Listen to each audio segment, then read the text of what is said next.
Hello everyone, कैसे हैं आप सभी। तो फ्रेंड्स, आज हम कवर करने वाले हैं आपका पेपर वन में आपकी 10 यूनिट होती हैं। 10 यूनिट में सबसे पहली यूनिट आपकी टीचिंग एप्टीट्यूड से रिलेटेड है। तो आज की क्लास में हम टीचिंग एप्टीट्यूड को बहुत ही अच्छे से समझने वाले हैं, ठीक है। तो सबसे पहले आप देखिए कि टीचिंग एप्टीट्यूड में हम क्या सब आज की क्लास में कवर करेंगे। तो सबसे पहले हम पढ़ेंगे आपका मॉडल्स ऑफ टीचिंग के कौन कौन से मॉडल्स होते हैं, ठीक है। मॉडल्स ऑफ टीचिंग के बाद हम आपका कवर करेंगे मेथड्स ऑफ टीचिंग करने के कौन कौन से मेथड होते हैं, ठीक है। तो इसको हम बहुत ही अच्छे से समझेंगे। इसके बाद फ्रेंड्स हम देखेंगे आपका लेवल्स ऑफ टीचिंग के कितने लेवल होते हैं। तो टीचिंग के लेवल आपके 3 प्रकार के होते हैं, जिनको हम डिटेल में आज आपके साथ डिस्कस करेंगे। इसके बाद हम समझने वाले हैं ब्लूम्स की टैक्सोनॉमी, ठीक है। तो ब्लूम्स ने डोमेन ऑफ लर्निंग की बात की थी। तो डोमेन ऑफ लर्निंग क्या होता है, ब्लूम्स की टैक्सोनॉमी क्या है, आज की इस क्लास में हम बहुत ही अच्छे से देखने वाले हैं, ठीक है। लेकिन उससे पहले आप एक चीज समझिए, पेपर 1 में 2 प्रकार के क्वेश्चंस आपसे पूछे जाते हैं, ठीक है। 2 प्रकार के क्वेश्चंस कौन से होते हैं। एक प्रकार के क्वेश्चंस तो ऐसे होते हैं जिनको आप अपनी कॉमन सेंस, जनरल नॉलेज से भी सॉल्व कर सकते हैं, ठीक है। कॉमन सेंस के द्वारा जो क्वेश्चन आपके सॉल्व हो जाएंगे। लेकिन दूसरे प्रकार के क्वेश्चंस ऐसे होते हैं जिनके लिए आपको सब्जेक्ट की नॉलेज का होना जरूरी है, सब्जेक्ट स्पेसिफिक नॉलेज होना जरूरी है, ठीक है। उसके बिना आप उन क्वेश्चंस को सॉल्व नहीं कर पाएंगे। जैसे कि टीचिंग्स के मॉडल को ही आप ले लीजिए। अगर आपने नहीं पढ़ा है पहले, तो आपको नहीं पता होगा कि कौन कौन से मॉडल होते हैं टीचिंग के। तो ये हो गया सब्जेक्ट स्पेसिफिक नॉलेज, ठीक है। इसके लिए आपको सब्जेक्ट की नॉलेज का होना जरूरी है, ठीक है फ्रेंड्स। तो चलिए स्टार्ट करते हैं फिर आज की क्लास। तो आपको यहाँ पर अच्छे से समझने पर ध्यान देना है, ठीक है। आपको वर्ड्स का मतलब समझना है कि आखिर जब हम टीचिंग की बात कर रहे हैं, टीचिंग हम पढ़ने जा रहे हैं, तो टीचिंग का मतलब क्या होता है, ठीक है। तो टीचिंग का मतलब आप सभी समझते होंगे कि सिंपल सा मतलब होता है कुछ पढ़ाना, ठीक है, टीच करना किसी को। तो यहाँ पर आप समझिए, देखिए आप अपने नोट्स बनाते चलना, ठीक है। फर्स्ट क्लास से ही आपको अपने नोट्स को बनाना है। देखिए टीचिंग आपकी ट्रेडिक होती है नेचर में। अगर आपसे कहा जाए कि टीचिंग का नेचर कैसा होता है, तो टीचिंग का नेचर आपका ट्रेडिक होता है। ट्रेडिक का मतलब होता है त्रिआयामी, ठीक है। टीचिंग अपने नेचर में ट्रेडिक होती है, त्रिआयामी होती है। आप इसको इस चीज से समझ सकते हैं। देखिए टीचिंग के 3 आयाम होते हैं। एक कोने पर आपका होता है टीचर, ठीक है, यहाँ आप टीचर को ले सकते हैं। एक कोने पर होता है आपका स्टूडेंट, ठीक है, यहाँ पर आपका स्टूडेंट है। और तीसरे पर है आपका सब्जेक्ट मैटर, यानी कि आपको जो चीज़ पढ़ाई जा रही है, जो कंटेंट आपको दिया जा रहा है, ठीक है। तो अगर आपसे पूछा जाता है कि टीचिंग नेचर में कैसी होती है, तो आप बता सकते हैं कि ये ट्रेडिक है नेचर में, यानी कि त्रिआयामी होती है, ठीक है। एक इस पर टीचर होता है एक साइड आपका स्टूडेंट है, और एक साइड है आपका सब्जेक्ट मैटर, यानी कि जो चीज़ें आपको पढ़ाई जा रही हैं, ठीक है। फ्रेंड्स, यहाँ पर आप एक चीज़ और समझिए, जब टीचिंग होती है, ठीक है, टीचिंग के साथ एक चीज और जुड़ी होती है। जब कभी भी टीचिंग होगी तो आप मानकर चलिए कि वहां पर लर्निंग होगी, ठीक है। टीचिंग और लर्निंग आपस में जुड़े हुए हैं। जब भी कहीं टीचिंग होगी वहां पर लर्निंग का होना जरूरी है, ठीक है। लेकिन इसका मतलब ये नहीं है कि अगर कहीं लर्निंग हो रही है, ठीक है, कहीं कुछ सीखा जा रहा है, कहीं अगर लर्निंग हो रही है तो वहां टीचिंग भी हो रही हो, ठीक है। ऐसा बिल्कुल भी होना जरूरी नहीं है, ठीक है। क्यों? क्योंकि लर्निंग यानी हम हमेशा सीखते रहते हैं, ठीक है। हम हर चीज से सीखते हैं, हर छोटी बड़ी चीज से सीखते हैं। जरूरी नहीं है कि हमारे सामने कोई टीचर हो हम तभी सीखेंगे, ठीक है। लेकिन जब टीचिंग होती है तो वहाँ लर्निंग होगी, ये तय है। लेकिन अगर लर्निंग हो रही है, ठीक है, तो आप ये नहीं कह सकते कि वहाँ टीचिंग भी हो ही रही हो, ठीक है। आई होप कि आपको ये समझ आ गया हो, क्योंकि हम हमेशा अपनी पूरी लाइफ में सीखते रहते हैं, लेकिन हमारी पूरी लाइफ में हमारे साथ हमेशा टीचर नहीं होता है, ठीक है। टीचर हमारे साथ एक स्पेसिफिक टाइम के लिए होता है। तो आपको ऐसे ही छोटे छोटे कॉन्सेप्ट्स को समझते हुए चलना है, क्योंकि क्वेश्चंस आप तभी सोल्व कर पाएंगे जब वर्ड का आप असली मतलब जानेंगे, ठीक है। जैसे कि अभी हमने देखा कि टीचिंग होगी तो बिल्कुल ज़रूरी है कि वहाँ पर लर्निंग होगी, लेकिन ये ज़रूरी नहीं है कि अगर कहीं लर्निंग हो रही है तो वहाँ टीचिंग हो ही रही हो, ठीक है। तो ये हमने सीखा यहाँ पर।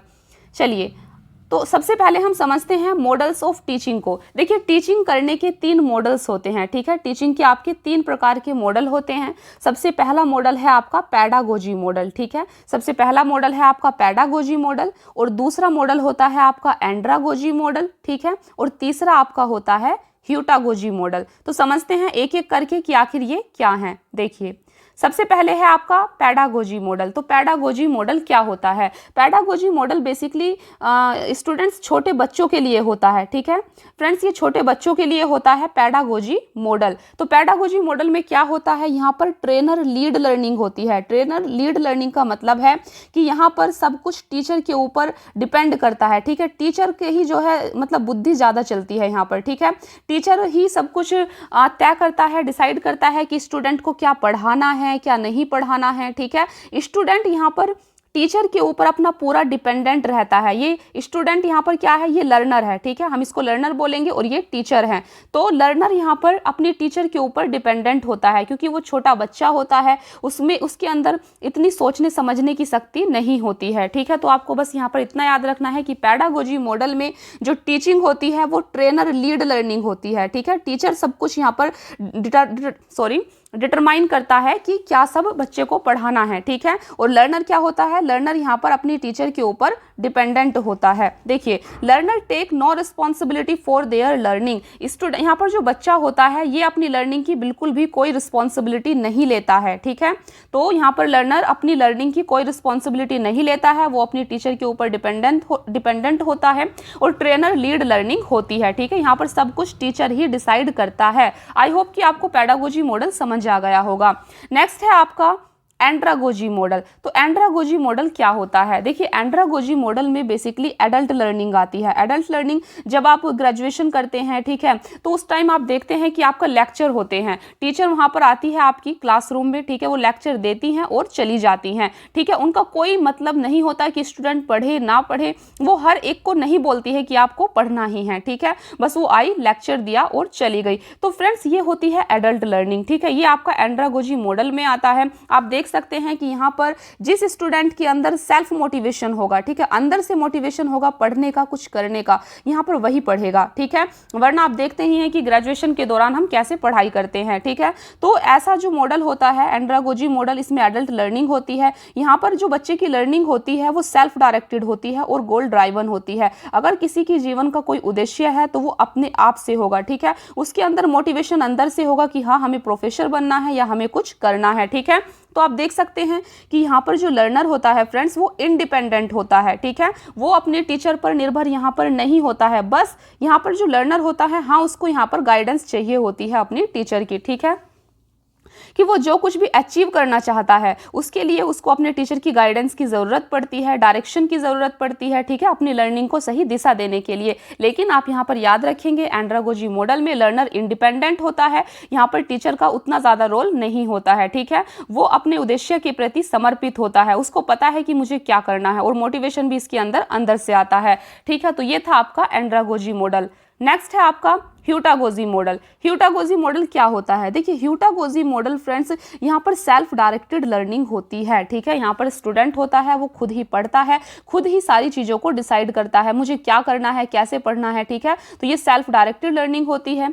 Learners know their destination and are problem finder. यहाँ पर जो लर्नर होता है वो अपने डेस्टिनेशन, अपने लक्ष्य को जानता है कि मुझे क्या करना है, कहाँ पहुँचना है, और वो अपनी प्रॉब्लम का सोल्यूशन यहाँ पर खुद ही निकाल लेता है, ठीक है, ह्यूटागोजी मॉडल में। तो आप देख सकते हैं कि learners accept full responsibility for their learning. तो यहाँ पर लर्नर अपनी लर्निंग की फुल रिस्पॉन्सिबिलिटी लेता है, ठीक है। तो आपको याद रखना है कि ह्यूटागोजी मॉडल ये सेल्फ डायरेक्टेड लर्निंग होती है, और लर्नर यहाँ पर इंडिपेंडेंट ही होता है, ठीक है, प्रॉब्लम फाइंडर होता है, और लर्नर अपनी लर्निंग की पूरी रिस्पॉन्सिबिलिटी यहाँ पर ग्रहण करता है। तो ये 3 मॉडल थे आपके यहाँ पर टीचिंग के, जो अभी हमने देखे। सबसे पहले हमने पैडागोजी मॉडल देखा, जो कि छोटे बच्चों के लिए होता है, ठीक है। नेक्स्ट हमने देखा एंड्रागोजी मॉडल। एंड्रागोजी मॉडल आपका एडल्ट लर्निंग होती है इसमें बेसिकली, ठीक है, आपके ग्रेजुएशन के टाइम की जो लर्निंग होती है। नेक्स्ट है आपका ह्यूटागोजी मॉडल। ह्यूटागोजी मॉडल में हमने देखा कि यहाँ पर सेल्फ डायरेक्टेड लर्निंग होती है, लर्नर अपनी लर्निंग की फुल रिस्पॉन्सिबिलिटी ग्रहण करता है। तो फ्रेंड्स, ये थे आपके मॉडल्स ऑफ टीचिंग। तो यहाँ पर आपका एक टॉपिक कंप्लीट हो जाता है टीचिंग एप्टीट्यूड का, ठीक है। अभी हम नेक्स्ट टॉपिक देखेंगे। नेक्स्ट है आपका मेथड्स ऑफ टीचिंग। तो मेथड्स ऑफ टीचिंग का मतलब है पढ़ाने का तरीका, ठीक है, टीचिंग करने का तरीका। तो जब भी हम मेथड्स ऑफ टीचिंग की बात करते हैं तो यहाँ पर 2 प्रकार के मेथड्स होते हैं टीचिंग करने के, ठीक है। एक मेथड होता है आपका टीचर सेंटर्ड मेथड, ठीक है, और दूसरा होता है आपका लर्नर सेंटर्ड मेथड। तो टीचर सेंटर्ड मेथड क्या होता है और लर्नर सेंटर्ड मेथड क्या होता है, यहाँ से किस प्रकार के क्वेश्चंस आपके एग्जाम में आते हैं, चलिए इस चीज़ की बात करते हैं। तो सबसे पहले समझते हैं हम यहाँ पर टीचर सेंटर्ड मेथड को। ठीक है, देखिए टीचर सेंटर्ड मेथड की टीचिंग में क्या होता है, यहाँ पर फुल फोकस टीचर के ऊपर होता है। ठीक है, टीचर सेंटर्ड मेथड में पूरा फोकस पढ़ाई के दौरान टीचर पर होता है। ठीक है, स्टूडेंट जो होते हैं यहाँ पर, ये टीचर है, तो स्टूडेंट यहाँ पर निष्क्रिय होकर अपनी टीचर की बात सुनते रहते हैं, अपने टीचर से कोई इंटरेक्ट नहीं करते, कोई बातचीत नहीं करते, कोई क्वेश्चन नहीं करते। ठीक है, आपस में यहाँ तक कि बात भी नहीं कर सकते हैं स्टूडेंट्स। ठीक है, तो अभी तक हमने जो स्टडी की है अपने स्कूल के दौरान, कॉलेज के दौरान, तो आपने देखा है कि यहाँ पर टीचर सेंटर्ड मेथड ही फॉलो होता है। आपने, अगर हम एक छोटे स्कूल का एग्जाम्पल लें तो आपने स्कूल में देखा होगा अक्सर कि बच्चों को बात करने से मना किया जाता है। ठीक है, अगर कोई बच्चा बात करता है आपस में तो उन्हें तुरंत टीचर के द्वारा रोक दिया जाता है। ठीक है, तो ना तो टीचर यहाँ पर आपस में बात कर सकते हैं, सिर्फ टीचर बोलता है। ठीक है, ऐसे स्कूलों में क्या होता है, सिर्फ टीचर बात करता है, टीचर ही बोलता है, बच्चे को चुप होकर अपने टीचर की बात को सुनना होता है। तो फ्रेंड्स, ऐसा मेथड ये टीचर सेंटर्ड मेथड कहलाता है। ठीक है, यहाँ पर पूरा फोकस टीचर के ऊपर होता है, स्टूडेंट्स को यहाँ पर अकेले काम करना होता है।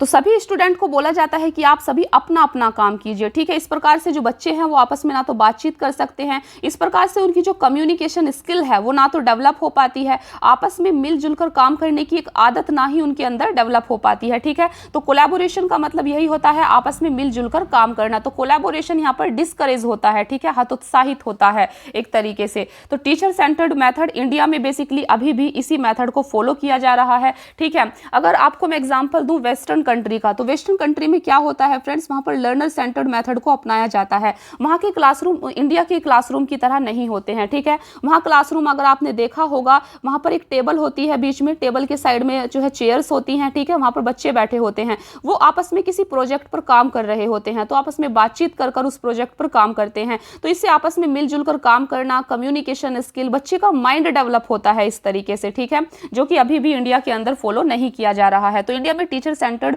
मेथड को ही फॉलो किया जा रहा है और हम सभी कहीं ना कहीं इसी मेथड से पढ़े हैं। ठीक है, तो आप देख सकते हैं कि इसका क्या रिजल्ट होता है। तो कोलैबोरेशन यहाँ पर डिस्करेज्ड होती है, स्टूडेंट्स अकेले काम करता है। ठीक है, यहाँ पर स्टूडेंट्स को अकेले काम करने के लिए बोला जाता है। Next, does not allow students to express themself, ask questions. तो यहाँ पर कहीं ना कहीं हम स्टूडेंट को अपने आप को एक्सप्रेस करने से रोक देते हैं। ठीक है, नेक्स्ट है आपका, तो एक चीज यहाँ पर देखिए, क्वेश्चन आपसे क्या पूछा जाएगा, टीचर सेंटर मेथड से आपको कुछ एग्जांपल्स दिए जाएंगे और आपसे कहा जाएगा कि कौन सा इसमें से टीचर सेंटर मेथड का एग्जांपल है। ठीक है, तो यहाँ पर आप एग्जांपल देख सकते हैं।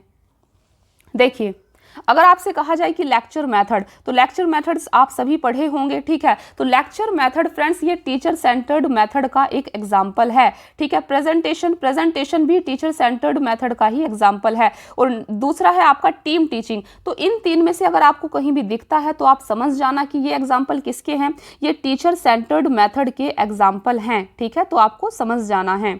चलिए, नेक्स्ट है आपका दूसरा प्रकार होता है आपका लर्नर सेंटर्ड मेथड। तो लर्नर सेंटर्ड मेथड में क्या होता है, देखिए यहाँ पर जो फोकस था टीचर पर अभी तक, वो शिफ्ट हो जाता है और शिफ्ट होकर किस पर आता है, यहाँ पर लर्नर पर आता है। लर्नर कौन है आपका, स्टूडेंट। तो फ्रेंड्स यहाँ पर बेसिकली फोकस ऑफ एक्टिविटी, जो एक्टिविटी थी है मेन, वो लर्नर करता है। ठीक है, स्टूडेंट करता है, टीचर से स्टूडेंट की तरफ ये शिफ्ट हो जाता है। ठीक है, लर्नर सेंटर्ड मेथड में। तो वेस्टर्न कंट्रीज में जो क्लासरूम होता है वो कहीं ना कहीं लर्नर सेंटर्ड मेथड का ही एग्जाम्पल है। ठीक है, आप इसको और अच्छे से समझ सकते हैं। देखिए, इसके एग्जाम्पल हैं बेसिकली लर्नर सेंटर्ड मेथड के एक्टिव लर्निंग आपका लर्नर सेंटर्ड मेथड होता है। ठीक है, जिसमें बच्चा एक्टिव होकर काम करता है, एक्टिव होकर सीखता है। कोऑपरेटिव लर्निंग, एक दूसरे के साथ मिलजुल कर काम करना भी आपका लर्नर सेंटर्ड मेथड में आता है। और नेक्स्ट है आपका इंडक्टिव टीचिंग एंड लर्निंग। तो इसको आपको याद रखना है, इंडक्टिव टीचिंग एंड लर्निंग भी आपका लर्नर सेंटर्ड मेथड में ही आता है। तो बेसिकली इंडक्टिव टीचिंग में क्या होता है, देखिए इसमें स्टूडेंट को एक प्रॉब्लम दी जाती है। ठीक है, और उस प्रॉब्लम का सॉल्यूशन स्टूडेंट को अपने आप निकालना होता है, अपनी बुद्धि के द्वारा, अपने माइंड को चलाकर इस प्रॉब्लम का सॉल्यूशन स्टूडेंट को निकालना होता है। तो ये लर्नर सेंटर्ड मेथड कहलाता है, लर्नर सेंटर्ड टीचिंग कहलाती है। ठीक है, तो कहीं भी अगर आप इन एग्जांपल्स को देखते हैं, active learning, cooperative generative learning या इंडक्टिव टीचिंग एंड लर्निंग, तो फ्रेंड्स आप समझ जाना कि ये सब लर्नर सेंटर्ड मेथड के ही एग्जाम्पल हैं, ठीक है, क्योंकि क्वेश्चन यहाँ से आपका आता है कि टीचर सेंटर्ड मेथड कौन से होते हैं और लर्नर सेंटर्ड कौन से होते हैं, तो इसीलिए आपको इन एग्जाम्पल्स को याद रखना है। और इसके साथ आपको एक चीज और याद रखनी है, यहाँ पर अगर आपसे कहा जाए, ठीक है, प्रॉब्लम बेस्ड लर्निंग, अगर आपसे एक वर्ड बोला जा रहा है प्रॉब्लम बेस्ड लर्निंग, तो आप समझ जाना प्रॉब्लम बेस्ड लर्निंग का मतलब है कि स्टूडेंट को कोई प्रॉब्लम दी जा रही है और उसका सॉल्यूशन स्टूडेंट से निकलवाया जा रहा है, तो ये लर्नर सेंटर्ड मेथड का ही एग्जाम्पल होगा। अगर आपसे कहा जाए प्रोजेक्ट बेस्ड लर्निंग, ठीक है, आप इन एग्जाम्पल को लिख लेना, तो प्रोजेक्ट बेस्ड लर्निंग भी किसका एग्जाम्पल होगा, ये भी लर्नर सेंटर्ड का ही एग्जाम्पल होगा, क्योंकि यहाँ पर स्टूडेंट को एक प्रोजेक्ट दिया जा रहा है, ठीक है, जिस पर बहुत सारे बच्चों को मिलजुल कर काम करना है, अपने प्रोजेक्ट को बनाना है, तो यहाँ पर स्टूडेंट का माइंड ज्यादा चल रहा है, ठीक है। तो डिस्कवरी लर्निंग होगी आपका, या कोई केस बेस्ड, अगर आप कहीं भी इस वर्ड को सुनते हैं केस बेस्ड लर्निंग, ठीक है, तो ये भी आपका लर्नर सेंटर्ड मेथड का ही एग्जाम्पल होता है। तो फ्रेंड्स हमने यहाँ पर कवर किया आपका मेथड्स ऑफ टीचिंग। तो हमने यहाँ पर दो प्रकार के मेथड देखे टीचिंग में, एक टीचर सेंटर्ड मेथड और दूसरा लर्नर सेंटर्ड मेथड, ठीक है। इसके एग्जांपल्स हमने देखे, क्वेश्चन आपका यहीं से आएगा, तो आपको इस चीज को याद रखना है और अपने नोट्स को बना लेना है, ठीक है। चलिए देखते हैं नेक्स्ट टॉपिक। तो फ्रेंड्स नेक्स्ट टॉपिक है हमारा यहाँ पर लेवल्स ऑफ टीचिंग, टीचिंग के कितने लेवल होते हैं, ठीक है। तो अभी तक हम क्या सीखा, अभी तक हमने दो टॉपिक कवर कर लिए हैं। सबसे पहले हमने देखा था आपका मॉडल्स ऑफ टीचिंग, जहां हमने 3 प्रकार के मॉडल देखे थे, ठीक है, पैडागोजी मॉडल, आपका एंड्रागोजी मॉडल और ह्यूटागोजी मॉडल, ठीक है। इसके बाद हमने देखा methods of teaching, methods of teaching में हमने 2 प्रकार के मेथड की बात की, आपका टीचर सेंटर्ड मेथड और दूसरा लर्नर सेंटर्ड मेथड, ठीक है। और अभी हम बात कर रहे हैं तीसरे टॉपिक की, लेवल्स ऑफ टीचिंग। तो टीचिंग के आपके 3 प्रकार के लेवल होते हैं, ठीक है। तो लेवल्स ऑफ टीचिंग को आपने देखिए आप देख सकते हैं यहाँ पर मोरिस एल बिग्गे ने टीचिंग के 3 लेवल बताए हैं, तो इनका नाम भी आपको यहाँ पर याद रखना है, ठीक है। तो मोरिस एल बिग्गे ने टीचिंग के 3 लेवल बताए हैं। सबसे पहला लेवल होता है मेमोरी लेवल, ठीक है। देखिए 3 प्रकार के लेवल कौन कौन से हैं, सबसे पहला होता है आपका मेमोरी लेवल, दूसरा होता है आपका अंडरस्टैंडिंग लेवल, ठीक है, और तीसरा होता है आपका रिफ्लेक्टिव लेवल, जो कि सबसे ज्यादा इंपॉर्टेंट होता है। तो यहाँ पर 3 लेवल होते हैं आपके टीचिंग के, ठीक है। सबसे पहले है आपका मेमोरी लेवल। देखिए मेमोरी लेवल क्या होता है टीचिंग का, आप इसको समझिए फ्रेंड्स। मेमोरी लेवल में बेसिकली क्या होता है, यहाँ पर चीज़ों को रटने पर, याद करने पर फोकस किया जाता है, ठीक है। यहाँ पर आपको चीज़ों को याद करना होता है, फैक्ट्स को याद करना होता है। यहाँ पर चिंतन यानी कि आपके बुद्धि के विकास पर बल नहीं दिया जाता, ठीक है। तो आप कह सकते हैं कि मेमोरी लेवल जो है टीचिंग का, ये सबसे लोवेस्ट लेवल होता है टीचिंग का, ठीक है। आप देख सकते हैं it is concern with memory, ये सिर्फ रटने पर, ठीक है, रटने पर चीजों को फोकस करता है, मेमोरी पर फोकस करता है। आप देख सकते हैं थॉटलेस लेवल ऑफ टीचिंग, यहाँ पर आपको अपना बुद्धि ज्यादा चलाना नहीं पड़ता है, ठीक है। ये थॉटलेस होता है, यहाँ पर आपको कोई ज्यादा चिंतन नहीं करना है, ठीक है। और कहीं भी अगर आप ये वर्ड सुनते हैं, देखिए मैंने बहुत कीवर्ड पर काम किया है आपके लिए, ठीक है। तो मेमोरी लेवल में अगर आपके सामने कोई लाइन दी हो, ठीक है, बहुत लंबी सी लाइन है और आपसे पूछा जा रहा है कि ये टीचिंग का कौन सा लेवल है, तो आपको आइडेंटिफाई करना है। अगर आपको कुछ भी वहां पर ना समझ आ रहा हो तो आप देखना क्या उस लाइन में इस प्रकार के वर्ड को यूज किया गया है, जैसे कि फैक्ट, ठीक है, क्या उस लाइन में फैक्ट वर्ड को यूज किया गया है, ड्रिल वर्ड को यूज किया गया है, या फिर रिकॉल वर्ड को यूज किया गया है, ठीक है। अगर इनमें से कोई भी वर्ड फ्रेंड्स इस इतनी लंबी लाइन में आया है ना, तो आप समझ जाना कि ये मेमोरी लेवल की बात कर रहा है, ठीक है। और मेमोरी लेवल आपका लोवेस्ट लेवल होता है, यहाँ पर चीजों को याद करने पर ज्यादा फोकस किया जाता है, ठीक है। तो ये था आपका मेमोरी लेवल। नेक्स्ट है आपका अंडरस्टैंडिंग लेवल ऑफ टीचिंग। तो अंडरस्टैंडिंग लेवल ऑफ टीचिंग में क्या होता है, देखिए अंडरस्टैंडिंग लेवल ऑफ टीचिंग में आप चीजों के मीनिंग को समझते हैं, ठीक है। यहाँ पर समझने पर ज्यादा फोकस किया जाता है। बेसिकली आइडिया क्या है, ठीक है, विचार क्या है, तो यहाँ पर आप किसी भी आइडिया को, किसी भी टॉपिक को इतने अच्छे से समझ लेते हैं कि आप उसके मीनिंग को और भी ज़्यादा कॉम्प्रीहेंड कर सकते हैं। देखिए आपने कोई चीज़ समझ ली, ठीक है, और अब आपने उस चीज़ को उतने अच्छे से समझ लिया कि आप उस पर 10 पेज और लिख सकते हैं, ठीक है। आप उसको और ऐड करके उसके बारे में चीज़ों को बता सकते हैं, ठीक है। यहाँ तक कि आपका अंडरस्टैंडिंग लेवल इतना अच्छा हो गया है कि आप अपने पास से उसके लिए एग्जाम्पल्स देने लगते हैं, ठीक है। तो कहीं भी अगर आप देखते हैं किसी भी लाइन में कि वहाँ पर एग्जाम्पल देने की बात हो रही है, तो फ्रेंड्स आप समझ जाना, यही तरीका है कि ये है आपका अंडरस्टैंडिंग लेवल, ठीक है। कहीं भी अगर एग्जाम्पल देने की बात हो रही है तो वो आपका अंडरस्टैंडिंग लेवल ऑफ टीचिंग होगा, क्योंकि आप एग्जाम्पल तभी दे पाते हैं जब उस चीज को आपने इतने अच्छे से समझ लिया है, उस आइडिया को इतना अच्छे से ग्रास्प कर लिया है कि आप वहां पर एग्जाम्पल देने के काबिल हो चुके हैं, ठीक है। तो वो आपका अंडरस्टैंडिंग लेवल होता है। देखिए कहीं भी अगर इस लाइन की बात हो रही हो, seeking of relationship among facts and ideas, कहीं भी आपसे कहा जा रहा हो फैक्ट और आइडिया के बीच में रिलेशनशिप को देखने का, ठीक है, तो आप समझ जाना फ्रेंड्स ये भी आपका अंडरस्टैंडिंग लेवल ही है टीचिंग का, ठीक है। तो ये इन वर्ड्स पर आपको ध्यान देना है, ये कीवर्ड हैं आपके लिए जो मैं आपको बता रही हूँ, ठीक है। एग्जांपल्स, फैक्ट और आइडिया के बीच में रिलेशनशिप को देखना, तो ये कीवर्ड हैं, इनसे आप अपने स्टेटमेंट को इजीली आइडेंटिफाई कर पाएंगे कि ये कौन सा लेवल है टीचिंग का, ठीक है। तीसरा है आपका रिफ्लेक्टिव लेवल ऑफ टीचिंग। तो रिफ्लेक्टिव लेवल ऑफ टीचिंग ये हाईएस्ट लेवल होता है टीचिंग का, ठीक है। सबसे बेटर लेवल होता है टीचिंग का, हाईएस्ट लेवल होता है। क्यों? क्योंकि इसमें चीज़ों को डीपली सीखने पर बल दिया जाता है, ठीक है। It also means thinking deeply about something, तो यहाँ पर आप किसी भी चीज़ के बारे में डीपली थिंकिंग करते हैं रिफ्लेक्टिव लेवल ऑफ टीचिंग में, ठीक है। यहाँ पर आपकी माइंड को डेवलप किया जाता है, बुद्धि का विकास किया जाता है, ठीक है। और यहाँ पर आप इतने अच्छे से चीज़ों को डीपली समझते हैं कि आपके अंदर एक प्रॉब्लम सॉल्विंग, ठीक है, प्रॉब्लम सॉल्विंग की स्किल डेवलप हो जाती है। तो कहीं भी अगर आप प्रॉब्लम सॉल्विंग वर्ड को देखते हैं, ठीक है, या फिर आप देखते हैं क्रिटिकल थिंकिंग, तो फ्रेंड्स जो रिफ्लेक्टिव लेवल है इसमें आपकी क्रिटिकल थिंकिंग डेवलप होती है। क्रिटिकल थिंकिंग का मतलब होता है कि आप किसी भी टॉपिक के हर पहलू को देख पा रहे हैं, उसका अच्छा देख पा रहे हैं, उसका बुरा देख पा रहे हैं, ठीक है, लाभ देख पा रहे हैं, हानि देख पा रहे हैं, तो ये आपका रिफ्लेक्टिव लेवल ऑफ टीचिंग होता है। तो यहाँ पर आपको इन कीवर्ड को याद रखना है। कहीं भी अगर आप प्रॉब्लम सॉल्विंग की बात देखते हैं, कोई भी लंबी सी स्टेटमेंट है आपके सामने और उसमें प्रॉब्लम सॉल्विंग की बात की जा रही है, क्रिटिकल थिंकिंग की बात की जा रही है, तो आप समझ जाना फ्रेंड्स कि ये रिफ्लेक्टिव लेवल ऑफ टीचिंग है, ठीक है। जब हम प्रीवियस ईयर क्वेश्चंस करेंगे ना तो आप इस चीज को और बेटरली अंडरस्टूड कर पाएंगे कि हाँ ऐसा होता है, ठीक है। और कहीं भी अगर तो रिफ्लेक्टिव लेवल ऑफ टीचिंग में ट्रांजैक्शनल कम्युनिकेशन होता है। ट्रांजैक्शनल कम्युनिकेशन क्या होता है, इस चीज को हम आपकी कम्युनिकेशन की क्लास में अच्छे से समझेंगे, ठीक है। ट्रांजैक्शनल कम्युनिकेशन का मतलब आप अभी ये समझिए सीधा सा कि यहाँ पर लगातार जो कई सारे मतलब पर्सन हैं, कई सारे लोग हैं और वो आपस में बात कर रहे हैं, ठीक है। इधर से भी इनपुट आ रहा है, इधर से भी आ रहा है, तो दोनों ही तरफ से फीडबैक और इनपुट दोनों आते हैं, ठीक है। इस चीज को आपको याद रखना है। तो रिफ्लेक्टिव लेवल ऑफ टीचिंग क्या होता है, ये हाईएस्ट लेवल होता है टीचिंग का। यहाँ पर प्रॉब्लम सॉल्विंग और क्रिटिकल थिंकिंग जैसी स्किल को डेवलप किया जाता है, चीजों को डीपली समझा जाता है, ठीक है। और इसमें ट्रांजैक्शनल कम्युनिकेशन को यूज किया जाता है। तो फ्रेंड्स यहाँ पर हमने देखा आपका 3 लेवल ऑफ टीचिंग। देखिए तो हम बात कर रहे हैं लेवल्स ऑफ टीचिंग की, जिसमें हमने सबसे पहले समझा मेमोरी लेवल। मेमोरी लेवल आपका लोवेस्ट लेवल था टीचिंग का, ठीक है। इसके बाद हमने समझा अंडरस्टैंडिंग लेवल। अंडरस्टैंडिंग लेवल में बेसिकली एग्जांपल्स दिए जाते हैं, ठीक है। तीसरा है आपका रिफ्लेक्टिव लेवल। रिफ्लेक्टिव लेवल में चीज़ों को डीपली समझा जाता है, ये हाईएस्ट लेवल होता है टीचिंग का। यहाँ पर प्रॉब्लम सॉल्विंग और क्रिटिकल थिंकिंग को डेवलप किया जाता है। तो यहाँ पर आपका ये टॉपिक कंप्लीट हो जाता है। अभी हम नेक्स्ट टॉपिक को अच्छे से समझेंगे, ठीक है। तो नेक्स्ट है आपका ब्लूम्स टैक्सोनॉमी।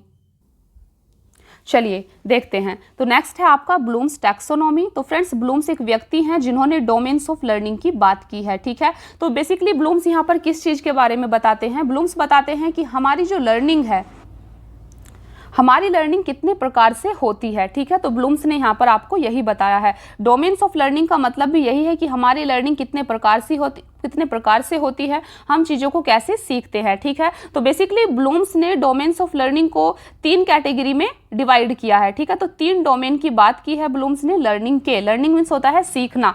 तो 3 डोमेन कौन कौन से हैं, तो ब्लूम ने सबसे पहले कहा है कॉग्निटिव डोमेन, ठीक है। एक होता है सीखने का तरीका, लर्निंग करने का तरीका। पहला कौन सा है, कॉग्निटिव डोमेन। दूसरा अफेक्टिव डोमेन। तीसरा साइकोमोटर डोमेन। देखिए कॉग्निटिव डोमेन क्या होता है फ्रेंड्स, कॉग्निटिव डोमेन होता है जब आप किसी भी चीज को बुद्धि के लेवल पर सीखते हैं, ठीक है।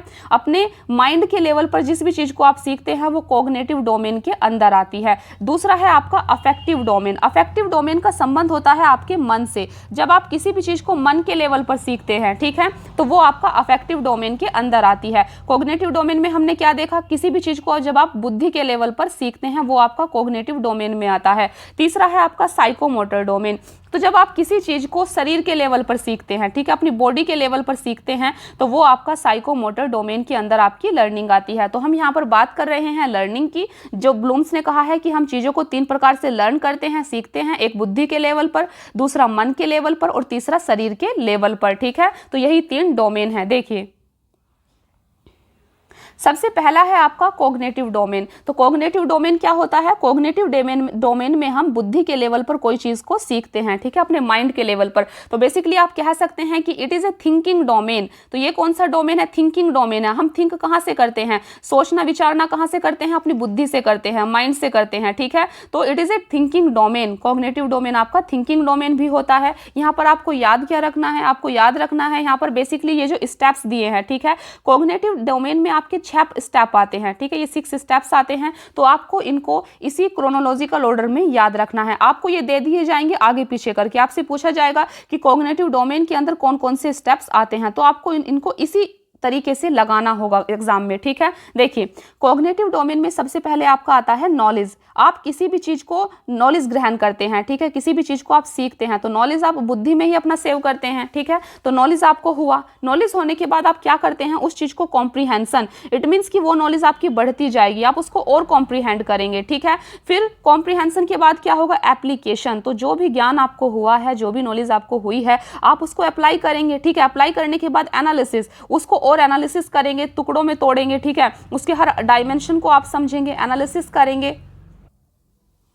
और इसके बाद होता है आपका सिंथेसिस। सिंथेसिस में क्या होता है? सिंथेसिस में बेसिकली जो भी आपने एनालिसिस किया है, ठीक है, उसको जोड़ना, एक व्यू में देखना, ठीक है, सारी चीज़ों को एक पॉइंट में देखना ही आपका सिंथेसिस कहलाता है, चीज़ों को जोड़ देना। और नेक्स्ट होता है आपका इवैल्यूएशन। इवैल्यूएशन का मतलब होता है उस चीज़ की जांच पड़ताल करना कि जो भी आपने सीखा है, अप्लाई किया, ठीक है, उसको देखना, उसकी जांच करना, एक तरीके से इवैल्यूएशन कहलाता है। तो फ्रेंड्स, कॉग्निटिव डोमेन में आपके 6 स्टेप्स आते हैं जिनको आपको याद रखना है। सबसे पहले आता है आपका नॉलेज, फिर आता है कॉम्प्रीहेंशन, फिर एप्लीकेशन, एनालिसिस, सिंथेसिस और इवैल्यूएशन, ठीक है। तो ये आपको याद रखना है। चलिए नेक्स्ट देखते हैं।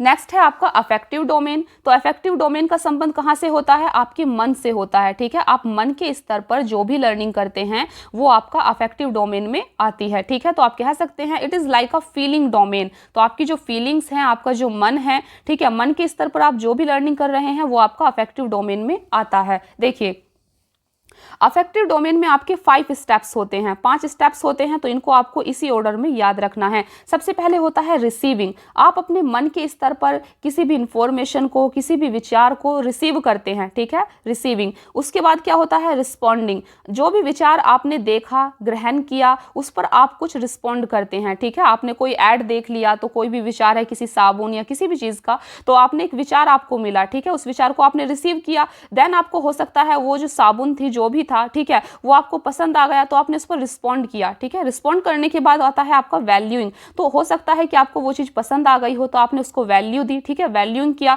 देन आता है ऑर्गेनाइजेशन और देन आता है कैरेक्टराइजेशन। वो चीज़ आपको इतनी अच्छी लग गई कि आपने उसको लेने का विचार बनाया, ठीक है, और फिर वो आपके कैरेक्टर में चीज़ें आ जाती हैं, आप उसी चीज़ को यूज़ करना शुरू कर देते हैं, आपके कैरेक्टर में वो चीज़ रच बस जाती है, ठीक है। तो आपको याद रखना है अफेक्टिव डोमेन के ये 5 स्टेप्स। सबसे पहले आता है रिसीविंग, रिस्पॉन्डिंग, वैल्यूइंग, ऑर्गेनाइजेशन और कैरेक्टराइजेशन, ठीक है। तो आपसे यही क्वेश्चन आएगा कि इनको आपको अफेक्टिव डोमेन के जो स्टेप्स हैं इनको क्रोनोलॉजिकल ऑर्डर में लगाना होगा, ठीक है। देखिए, नेक्स्ट है आपका साइकोमोटर डोमेन। तो साइकोमोटर डोमेन फ्रेंड्स आपका ये आपके बॉडी लेवल से रिलेटेड होता है, ठीक है। आप अपने शरीर के लेवल पर जो भी लर्निंग करते हैं, अपने बॉडी के लेवल पर जो भी सीखते हैं वो आपका साइकोमोटर डोमेन में आता है, ठीक है। तो आप देख सकते हैं कि इट डील्स विद मैनुअल और फिजिकल स्किल्स, यानी कि आपके बॉडी के लेवल पर जो भी लर्निंग होती है वो आपका साइकोमोटर डोमेन में आता है, ठीक है। तो इसमें भी आपके 5 स्टेप्स होते हैं। तो 5 स्टेप्स क्या होते हैं? देखिए, सबसे पहला होता है साइकोमोटर डोमेन में इमिटेशन, ठीक है। इमिटेशन का क्या मतलब होता है?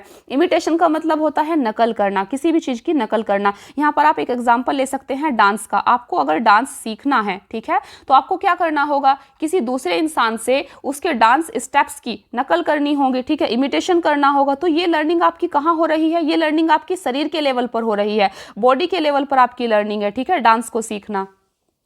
देखिए, तो आप क्या करते हैं, सबसे पहले इमिटेशन, उसकी नकल करते हैं, फिर क्या करते हैं मैनिपुलेशन, तो आपको जब वो थोड़ा आने लगता है आप उसको मैनिपुलेट करने लगते हैं, अपने तरीके से करना शुरू कर देते हैं, ठीक है, मैनिपुलेशन। नेक्स्ट है आपका प्रीसीजन, आप उसको और अच्छा करने लगते हैं, आर्टिकुलेशन, ठीक है, और बेटर करते जाते हैं, और नेचुरलाइजेशन, नेक्स्ट होता है आपका नेचुरलाइजेशन, वो आपको डांस इतना अच्छे से आ जाता है कि वो आपकी बॉडी के लिए नेचुरलाइज हो जाता है, ठीक है, आपकी बॉडी के लिए फिट हो जाता है एकदम, तो आपके वो नेचर में आ जाता है, ठीक है। तो ये है आपकी साइकोमोटर डोमेन, जहां पर आपने शरीर के लेवल पर कुछ सीखा। तो हमने यहां पर देखा इमिटेशन, मैनिपुलेशन, प्रिसीजन, आर्टिकुलेशन और नेचुरलाइजेशन, ठीक है। आपसे क्वेश्चन डायरेक्टली ऐसे ही आएगा, तो आपको जितना भी टॉपिक्स आज हमने कवर किया है इनका अच्छे से अपना नोट्स बना लेना है, ठीक है, इनको याद कर लेना है चीजों को और समझ लेना है, रिलेटेड है। तो लास्ट क्लास में हमने टीचिंग एप्टीट्यूड के काफ़ी सारे टॉपिक्स को कवर किया था। तो लास्ट क्लास में हमने क्या देखा था, एक बार मैं आपको रिवाइज करा देती हूँ, फिर हम आज की क्लास को स्टार्ट करेंगे, ठीक है। देखिए, लास्ट क्लास में सबसे पहले बात की थी हमने मॉडल्स ऑफ टीचिंग की। तो मॉडल्स ऑफ टीचिंग में हमने 3 प्रकार के मॉडल आपको बताए थे। सबसे पहला था आपका पेडागोजी मॉडल, दूसरा था आपका एंड्रागोजी मॉडल और तीसरा था आपका ह्यूटागोजी मॉडल, ठीक है। तो मैंने आपको बताया था कि पेडागोजी मॉडल क्या होता है, एंड्रागोजी मॉडल क्या होता है और ह्यूटागोजी मॉडल क्या होता है, ठीक है। मॉडल्स ऑफ टीचिंग के बाद हमने बात की थी मेथड्स ऑफ टीचिंग की। तो 2 प्रकार के मेथड्स देखे थे हमने टीचिंग के, एक होता है आपका टीचर सेंटर्ड मेथड और दूसरा होता है आपका लर्नर सेंटर्ड मेथड, ठीक है। इसके बाद हमने बात की थी लेवल्स ऑफ टीचिंग की। तो 3 प्रकार के लेवल्स होते हैं टीचिंग के, मेमोरी लेवल, अंडरस्टैंडिंग लेवल और रिफ्लेक्टिव लेवल, ठीक है, ये भी हमारा हो गया था। और लास्ट में बात की थी हमने ब्लूम्स की टैक्सोनॉमी की, ठीक है, ब्लूम्स की टैक्सोनॉमी। तो टैक्सोनॉमी का मतलब होता है वर्गीकरण करना। तो बेसिकली ब्लूम्स ने डोमेन्स ऑफ लर्निंग की बात की है, ठीक है, लर्निंग के कुछ डोमेन्स बताए थे। तो हमारी लर्निंग कितने प्रकार से होती है, हम कितने लेवल पर सीखते हैं, तो इसी की बात ब्लूम्स ने अपने वर्गीकरण में की है। तो 3 प्रकार के डोमेन बताए हैं ब्लूम्स ने लर्निंग के। सबसे पहला है आपका कॉग्निटिव डोमेन होता है, ठीक है, जो आपके बुद्धि के स्तर से रिलेटेड होता है। दूसरा आपका अफेक्टिव डोमेन होता है, अफेक्टिव डोमेन आपका मन के स्तर की लर्निंग से रिलेटेड होता है। और तीसरा होता है आपका साइकोमोटर डोमेन, जो कि आपकी बॉडी लेवल की लर्निंग से रिलेटेड होता है। तो ये सारा डिस्कशन हम लास्ट क्लास में कर चुके हैं आपका, और आज हम टीचिंग एप्टीट्यूड की अपनी क्लास को आगे बढ़ाएंगे, ठीक है। तो आज भी हम काफी कुछ सीखने वाले हैं। मैं आपको एक बार बताती हूँ कि आज की क्लास में हम क्या सब सीखने वाले हैं। देखिए, सबसे पहले हम बात करेंगे मोडालिटीज ऑफ टीचिंग की, ठीक है। तो मोडालिटीज ऑफ टीचिंग क्या होता है हम डिटेल में समझेंगे। इसके बाद हम कवर करेंगे आपका फेजेस एंड मैक्सिम्स, ठीक है। हम बात करेंगे इफेक्टिव टीचिंग की, इफेक्टिव टीचिंग कैसे होती है, ठीक है। इसके बाद फ्रेंड्स हम देखेंगे आपका लर्नर्स, लर्नर्स क्या होता है, टीचिंग और लर्निंग में क्या डिफरेंस होता है, लर्नर्स आपके कितने प्रकार के होते हैं। तो बेसिकली लर्नर्स आपके 2 प्रकार के होते हैं, ठीक है। एक होता है आपका फील्ड डिपेंडेंट लर्नर और एक होता है फील्ड इंडिपेंडेंट लर्नर। तो ये क्या होता है, इसको हम आज डिटेल में समझने वाले हैं। इसके बाद आपका टॉपिक होगा इवैल्यूएशन का। तो इवैल्यूएशन क्यों जरूरी है, कितने प्रकार का इवैल्यूएशन होता है, ठीक है। यहाँ पर हम देखेंगे आपका कि फॉर्मेटिव इवैल्यूएशन क्या होता है और सम्मेटिव इवैल्यूएशन क्या होता है, इनके एग्जाम्पल क्या होते हैं और आपके एग्जाम में यहाँ से किस प्रकार के क्वेश्चंस पूछे जाते हैं। तो आज की पूरी क्लास में हम इन सब चीजों की बात करने वाले हैं। आपको आराम से बैठकर, ठीक है, कॉपी पेन लेकर नोट्स बनाते हुए इस क्लास को कंप्लीट करना है। तो चलिए देखते हैं सबसे पहले मोडालिटीज ऑफ टीचिंग। देखिए, मॉडलिटीज ऑफ टीचिंग से सबसे पहले आपसे क्वेश्चंस कैसे पूछे जाते हैं मैं आपको ये बताती हूँ। तो आपसे फ्रेंड्स यहाँ पर क्वेश्चन पूछा जाएगा कि टीचिंग और ट्रेनिंग में क्या अंतर होता है, ठीक है। ये एक मॉडलिटीज है टीचिंग की। तो टीचिंग और ट्रेनिंग में क्या अंतर होता है, इसीलिए आपको स्पेसिफिक वर्ड को समझना जरूरी है, ठीक है। टीचिंग और इंस्ट्रक्शंस में क्या अंतर होता है, तो टीचिंग से कंपेयर करते हुए इनके डिफरेंस को पूछा जाएगा, ठीक है। आपसे पूछा जा सकता है कि कंडीशनिंग क्या होती है, तो इसीलिए आपको इनको समझना बहुत जरूरी है, ठीक है। तो चलिए देखिए, सबसे पहले आप टीचिंग को समझिए। टीचिंग का मतलब सिर्फ ये नहीं होता है कि स्टूडेंट को फैक्ट रटा देना, ठीक है, डेटा दे देना। टीचिंग का असली मतलब होता है फ्रेंड्स क्रिटिकल थिंकिंग को डेवलप करना, स्टूडेंट की क्रिटिकल थिंकिंग को डेवलप करना। तो इस वर्ड को आप नोट कर लें। टीचिंग में जहां भी टीचिंग होगी ना, टीचिंग का असली मकसद आपसे पूछा जाएगा, टीचिंग का उद्देश्य पूछा जाएगा। तो आप मान के चलना कि टीचिंग का असली उद्देश्य होता है स्टूडेंट की क्रिटिकल थिंकिंग को डेवलप करना, ठीक है। देखिए, तो चलिए स्टार्ट करते हैं। सबसे पहले है आपका ट्रेनिंग। ठीक है। ट्रेनिंग का क्या मतलब होता है, तो ट्रेनिंग में बेसिकली हम किसी भी व्यक्ति की जो एबिलिटीज़ हैं, उसकी जो स्किल्स होती हैं, उनको डेवलप किया जाता है, ठीक है। आप ट्रेनिंग के दौरान किसी भी व्यक्ति की स्किल्स को डेवलप करते हैं ना, आप किसी भी चीज़ की किसी को ट्रेनिंग दे सकते हैं, टीचिंग की दे सकते हैं, डॉक्टर, इंजीनियर, जिसे जिस भी फील्ड में जाना है, ठीक है। तो ट्रेनिंग के द्वारा हम बेसिकली क्या करते हैं, किसी की भी योग्यता को और ज़्यादा डेवलप करते हैं, किसी की स्पेसिफिक स्किल को डेवलप करते हैं, ठीक है। और एक वर्ड है यहाँ पर ड्रिल, ठीक है। तो ड्रिल वर्ड का यूज भी ट्रेनिंग के लिए ही किया जाता है। तो आपको यहाँ पर की वर्ड पर ध्यान देना है, ठीक है। आपके सामने ट्रेनिंग की कोई भी स्टेटमेंट होगी, ठीक है, कितनी भी लंबी क्यों ना हो, अगर उसमें ऐसे कुछ वर्ड्स का यूज किया गया है, डेवलप एबिलिटीज, स्पेसिफिक स्किल को डेवलप करना, ड्रिल करना, ठीक है, तो आप समझ जाना कि ये ट्रेनिंग की बात कर रहा है, ठीक है। तो सबसे पहले हमने ट्रेनिंग को समझा, तो आप आसानी से बता सकते हैं कि टीचिंग और ट्रेनिंग के बीच में क्या अंतर होता है। तो टीचिंग का क्या मकसद होता है, टीचिंग का उद्देश्य होता है, टीचिंग का ऑब्जेक्टिव होता है स्टूडेंट की क्रिटिकल थिंकिंग को डेवलप करना, जबकि ट्रेनिंग का उद्देश्य होता है किसी भी पर्सन की एबिलिटीज को डेवलप करना, उसकी स्पेसिफिक स्किल को डेवलप करना, ड्रिल करना, ठीक है। तो ये वर्ड आपका ट्रेनिंग में यूज होंगे। चलिए देखते हैं दूसरा है आपका इंस्ट्रक्शंस। इंस्ट्रक्शंस का क्या मतलब होता है, इंस्ट्रक्शंस का बेसिकली मतलब होता है किसी को निर्देश देना, ठीक है, निर्देश देना। लेकिन यहाँ पर आपको याद रखना है, इंस्ट्रक्शंस का मतलब होता है स्टेप बाय स्टेप निर्देश देना, ठीक है। अगर आप किसी को सपोज कीजिए फॉर एग्जाम्पल खाना बनाने की कोई रेसिपी बता रहे हैं, तो आप उसको स्टेप बाय स्टेप निर्देश देंगे, स्टेप बाय स्टेप उसको इंस्ट्रक्शंस देंगे कि आपको पहले ये करना है, फिर इसके बाद ये करना है, ठीक है। तो इस प्रकार से आप उसको निर्देश देंगे। देखिए, instructions meaning to provide step by step direction so another can complete a task. तो यहाँ पर स्टेप बाय स्टेप डायरेक्शन दिया जाता है किसी को, जिससे दूसरा व्यक्ति किसी भी टास्क को कंप्लीट कर सके, ठीक है। अगर आप पूछते हैं कि कैसे हमें नेट जेआरएफ एग्जाम को क्लियर करना है, तो आपके लिए स्टेप बाय स्टेप डायरेक्शंस क्या हो सकते हैं। सबसे पहले आप सिलेबस को देखिए, प्रीवियस ईयर क्वेश्चंस को देखिए, टॉपिक वाइज नोट्स बनाइए, टॉपिक वाइज चीज़ों को अंडरस्टूड कीजिए, ठीक है, टेस्ट दीजिए, रिविजन कीजिए। तो ये स्टेप बाय स्टेप क्या होगी, आपके लिए इंस्ट्रक्शन हो गए हैं, ठीक है, आप जिससे कि अपने नेट जेआरएफ को क्लियर करने के टास्क को कंप्लीट कर सकें, ठीक है। देखिए, इंस्ट्रक्शंस में क्या होता है, यहाँ पर वन पर्सन एक्टिव होता है, एक पर्सन एक्टिव होता है और दूसरा पर्सन यहाँ पर पैसिव होता है, निष्क्रिय होता है, ठीक है। क्योंकि एक व्यक्ति यहाँ पर निर्देश दे रहा है इस दूसरे व्यक्ति को, तो ये व्यक्ति क्या है, एक्टिव है, और ये व्यक्ति क्या है, पैसिव है, निष्क्रिय है, इसकी बातों को सुन रहा है आराम से बैठकर, ठीक है। देखिए, यहाँ पर इंफॉर्मेशन का फ्लो वन वे होता है, यहाँ पर इंफॉर्मेशन सिर्फ इस व्यक्ति से इसकी तरफ जा रही है, ठीक है, वन वे इंफॉर्मेशन का फ्लो हो रहा है, ठीक है। तो आपको याद रखना है इंस्ट्रक्शंस के बारे में इन पॉइंट्स को। चलिए देखते हैं नेक्स्ट। फ्रेंड्स, नेक्स्ट है आपका कंडीशनिंग। देखिए, कंडीशनिंग का क्या मतलब होता है, कंडीशनिंग का मतलब होता है किसी भी व्यक्ति को अच्छा बुरा सिखाना, ठीक है। किसी भी व्यक्ति को ये बता देना कि ये चीज़ अच्छी होती है, ये चीज़ बुरी होती है, ठीक है, और ये काम हम उसके साथ बचपन से कर रहे हैं, ठीक है। बचपन से हम सभी की कंडीशनिंग की जाती है, बेसिकली हम सभी को अच्छा बुरा सिखाया जाता है कि बड़ों का सम्मान करना अच्छी बात है, चोरी करना बुरी बात है, ठीक है। तो हमारी बचपन से ही क्या की गई है, कंडीशनिंग की गई है विद रीइंफोर्समेंट। रीइंफोर्समेंट का मतलब होता है बाध्यता के द्वारा, हमें जोर देकर, बल देकर इन चीजों को सिखाया गया है कि दूसरों की हेल्प करना अच्छी बात होती है, ठीक है, और चोरी करना बुरी बात होती है, ठीक है। तो आप याद रखना कि कंडीशनिंग का क्या मतलब होता है, दूसरों को अच्छा बुरा सिखाना, वो भी रीइंफोर्समेंट के द्वारा, यानी कि बाध्यता के द्वारा, सुदृढ़ीकरण के द्वारा, ठीक है। तो कंडीशनिंग का ये मतलब होता है।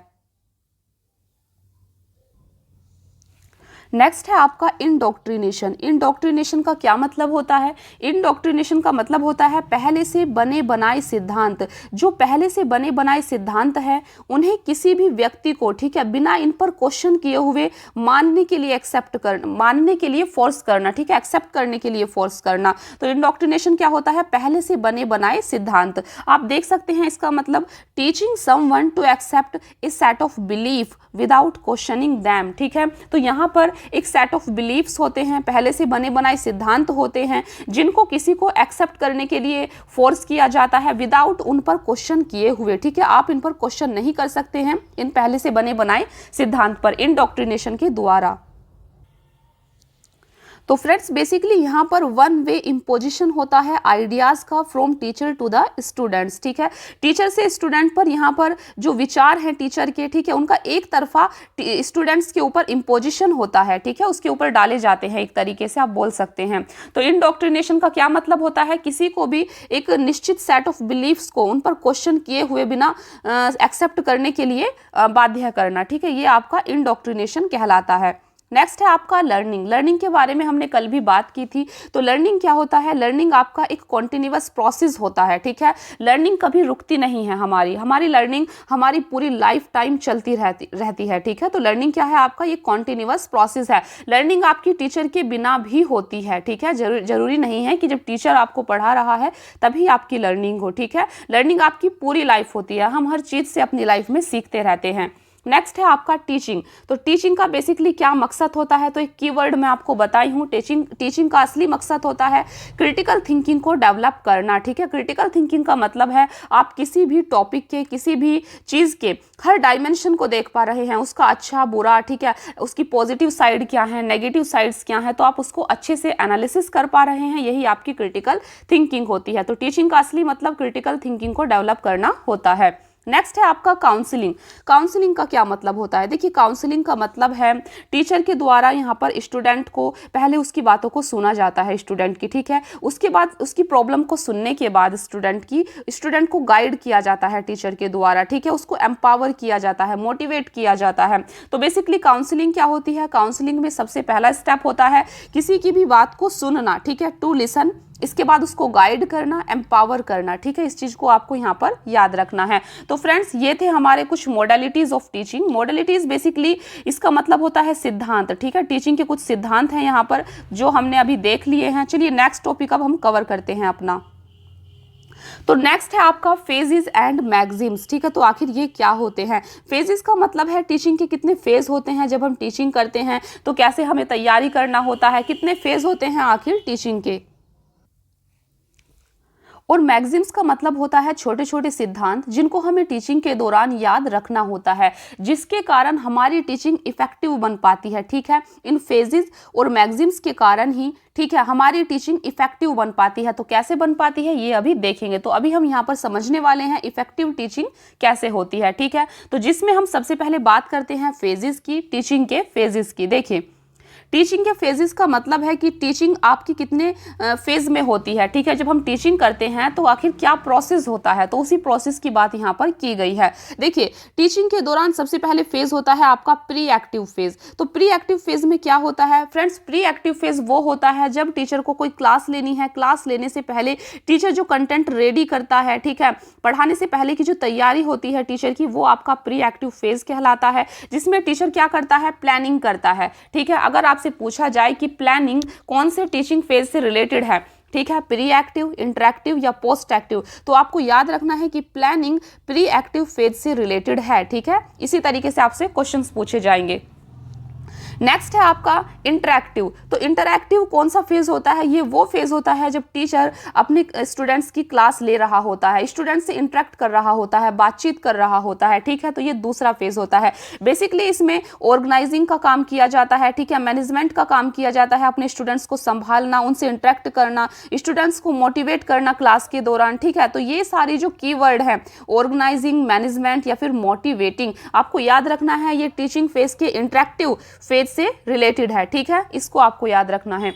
नेक्स्ट है आपका पोस्ट एक्टिव फेज। तो पोस्ट एक्टिव फेज क्या होता है ये आपको समझना है। देखिए पोस्ट एक्टिव फेज होता है जब आपका प्लानिंग कर लिया टीचर ने, क्लास भी ले ली है, ठीक है, क्लास के बाद का जो फेज होता है वो पोस्ट एक्टिव फेज कहलाता है, जिसमें बेसिकली इवैल्यूएटिंग का काम होता है। इवैल्यूएटिंग का मतलब होता है आप किसी भी चीज़ को देखना, ठीक है, इवैल्यूएट करना कि सही था, बुरा था, अच्छा था, कैसा था, ठीक है, अपने कंटेंट को कंसोलिडेट करना, याद करना, मेमोराइज करना, ठीक है। तो ये आपका पोस्ट एक्टिव फेज में आता है।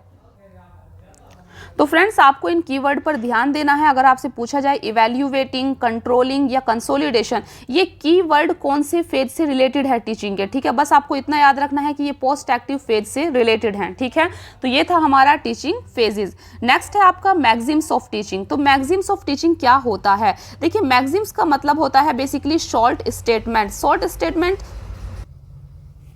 बेसिकली ये सोल्ड स्टेटमेंट्स जो हैं ये जनरल रूल का काम करते हैं टीचिंग के दौरान, ठीक है। जब हम टीचिंग करते हैं हमें किन बातों का याद रखना चाहिए, किन छोटी छोटी बातों का याद रखना चाहिए जिससे हमारी टीचिंग ज़्यादा से ज़्यादा इफेक्टिव हो पाए, ठीक है। तो ये वही है आपका मैगजीम्स ऑफ टीचिंग। देखिए मैगजीम्स ऑफ टीचिंग में क्या आता है कि हमें अपनी टीचिंग के दौरान किन बातों का ध्यान रखना ज़रूरी है। तो जब भी हम टीचिंग कर रहे होते हैं सबसे पहला स्टेप होता है फ्रॉम नॉन टू अननोन। देखिए नॉन टू अननोन का क्या मतलब है? नॉन टू अननोन का मतलब होता है फ्रेंड्स, जब एक टीचर स्टूडेंट को पढ़ा रहा होता है तो टीचर को अपनी पढ़ाई की शुरुआत ऐसी चीज से करनी चाहिए जो जिसको बच्चा जानता हो, जिसको स्टूडेंट पहले से ही जानता हो, ठीक है। तो जो चीज स्टूडेंट को आती है उसी से टीचर को शुरुआत करनी चाहिए और फिर उससे स्टार्ट करके, ठीक है, उसे उन बातों को बताना चाहिए जिन बातों को स्टूडेंट नहीं जानता है। जैसे आप हमारी आज की क्लास का एग्जांपल ले सकते हैं। हमने लास्ट क्लास में जो पढ़ा था, सबसे पहले मैंने आपको बताया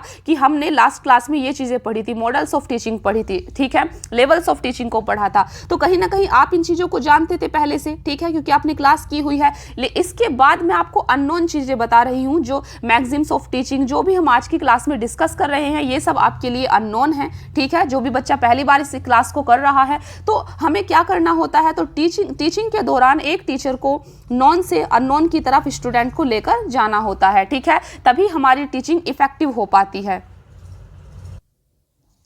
तो अगर आपसे कोई कहे कि अगर आपसे ये स्टेटमेंट इस तरीके से आ जाए कि फ्रॉम अननोन टू नॉन, तो क्या ये सही होगा? नहीं, क्योंकि आपने देख लिया है कि टीचिंग का असली तरीका क्या होता है, फ्रॉम नॉन टू अननोन, ठीक है, जो हम चीजें जानते हैं उनसे अननोन चीजों की तरफ जाना। नेक्स्ट है आपका फ्रॉम साइकोलॉजिकल टू लॉजिकल। हमें साइकोलॉजिकल का मतलब होता है आपके मन से रिलेटेड जो चीजें हैं, आपकी मन को जो अफेक्ट करती हैं, उनसे आपको लॉजिकल चीजों की तरफ लेकर जाना है, ठीक है।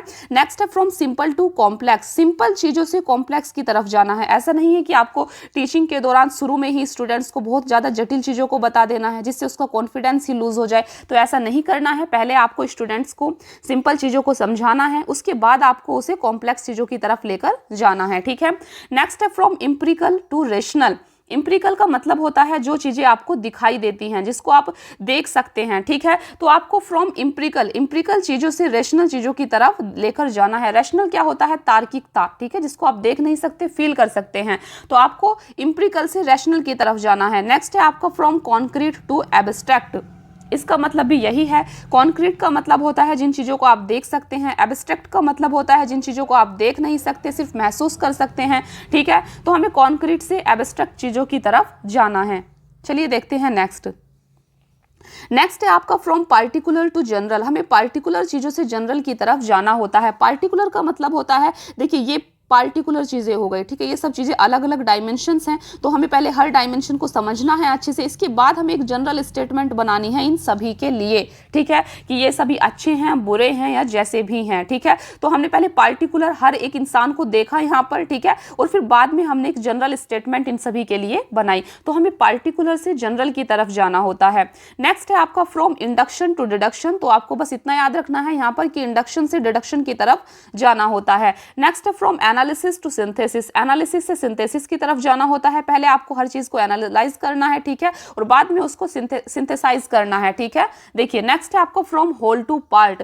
तो आपको किसी भी चीज को पहले एकदम पूरे उसमें देखना है, होलली देखना है, ठीक है, फिर उसके पार्ट को देखना है, ठीक है, आखिर क्या चीजें हैं।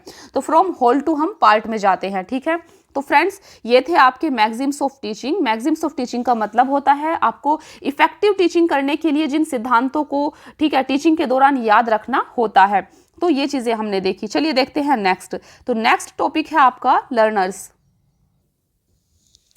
तो इस टॉपिक में आपको दो चीज़ों को समझना होगा यहाँ पर लर्नर्स के बारे में। सबसे पहले आपको समझना होगा कि लर्निंग और टीचिंग के बीच में क्या अंतर होता है। फिर आपको समझना होगा लर्नर कितने प्रकार के होते हैं। तो लर्नर आपके दो प्रकार के होते हैं, एक होता है आपका फील्ड डिपेंडेंट लर्नर और एक होता है फील्ड इंडिपेंडेंट लर्नर, ठीक है। तो इन दोनों में क्या अंतर होता है ये हम देखेंगे। तो सबसे पहले आप समझिए difference between learning and teaching. Learning और टीचिंग के बीच में क्या डिफरेंस होता है, ठीक है, आपको ये समझना है। देखिए जैसे कि मैं आपको पहले भी बताई थी फ्रेंड्स, अगर कहीं भी टीचिंग हो रही है, ठीक है, कहीं भी टीचिंग होती है तो बिल्कुल ज़रूरी है कि वहाँ पर लर्निंग होगी, ठीक है। टीचिंग के साथ में लर्निंग भी होती है, लेकिन अगर कहीं लर्निंग हो रही है तो ये ज़रूरी नहीं है कि वहाँ पर टीचिंग ही हो रही हो, ठीक है, ये बिल्कुल ज़रूरी नहीं है। तो इस चीज़ को आपको समझना है। देखिए ऑल टीचिंग इम्प्लाइज लर्निंग, तो जहाँ भी टीचिंग होती है वहाँ लर्निंग होती है, लेकिन but all learning does not imply teaching, लेकिन सभी प्रकार की लर्निंग में वहाँ पर टीचिंग हो रही हो ये बिल्कुल भी ज़रूरी नहीं होता है। ठीक है, देखिए teaching is a social act, teaching क्या है, एक सोशल एक्ट है। ठीक है, टीचर यहाँ पर काफ़ी सारे स्टूडेंट्स को पढ़ा रहा होता है, तो ये एक सोशल एक्ट होता है। लेकिन learning is a personal act, learning क्या है, एक पर्सनल एक्ट है। आप सभी अपने अपने लेवल पर कहीं ना कहीं लर्निंग कर रहे हैं। ठीक है, तो लर्निंग क्या होती है, लर्निंग एक पर्सनल एक्ट होता है, लर्निंग आप अपने लिए कर रहे हैं। ठीक है, ये पर्सनल एक्ट है, बस आपको इतना यहाँ पर याद रखना है।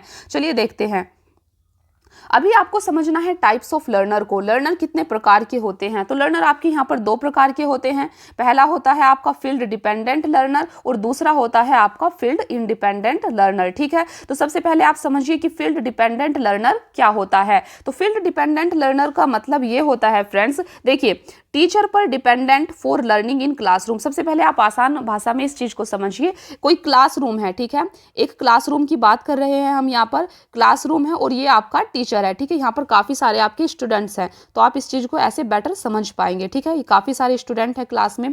तो फ्रेंड्स इन स्टूडेंट्स में से कुछ स्टूडेंट तो ऐसे होते हैं, ये दो कैटेगरी आप बना लीजिए, कुछ स्टूडेंट तो ऐसे हैं जो टीचर के साथ कदम ताल कर चलते हैं। ठीक है, टीचर जितना पढ़ा रहा है उतना ही स्टूडेंट्स समझते हैं, उतना ही स्टूडेंट्स जो है काम करते हैं। ठीक है, तो ये टीचर के साथ ही काम करना पसंद करते हैं, टीचर जितना पढ़ाता है, जितना कंटेंट प्रोवाइड कराता है, सिर्फ उतना काम करते हैं। लेकिन हर क्लास में कुछ स्टूडेंट्स ऐसे होते हैं जो टीचर से फास्ट चलते हैं, उनकी स्पीड ही इतनी होती है। ठीक है, कुछ स्टूडेंट्स ऐसे होते हैं जो पहले से ही अपना काम कंप्लीट कर लेते हैं। ठीक है, टीचर को सपोज कीजिए आज दूसरा चैप्टर पढ़ाना है, लेकिन ये स्टूडेंट्स ऐसे होंगे पहले से ही तीसरा चौथा सब चैप्टर पढ़कर बैठे हैं। ठीक है, क्योंकि उनकी स्पीड उतनी है। तो ये स्टूडेंट्स जो हैं फ्रेंड्स, ये टीचर पर डिपेंडेंट बिल्कुल भी नहीं है। ठीक है, ये वाले स्टूडेंट्स टीचर पर डिपेंडेंट नहीं है अपनी लर्निंग के लिए। ठीक है, उनकी स्पीड ही ज़्यादा है। लेकिन आपको याद रखना है कि ये क्लासरूम के अंदर की ही हम बात कर रहे हैं। ठीक है, क्लासरूम के अंदर की ही।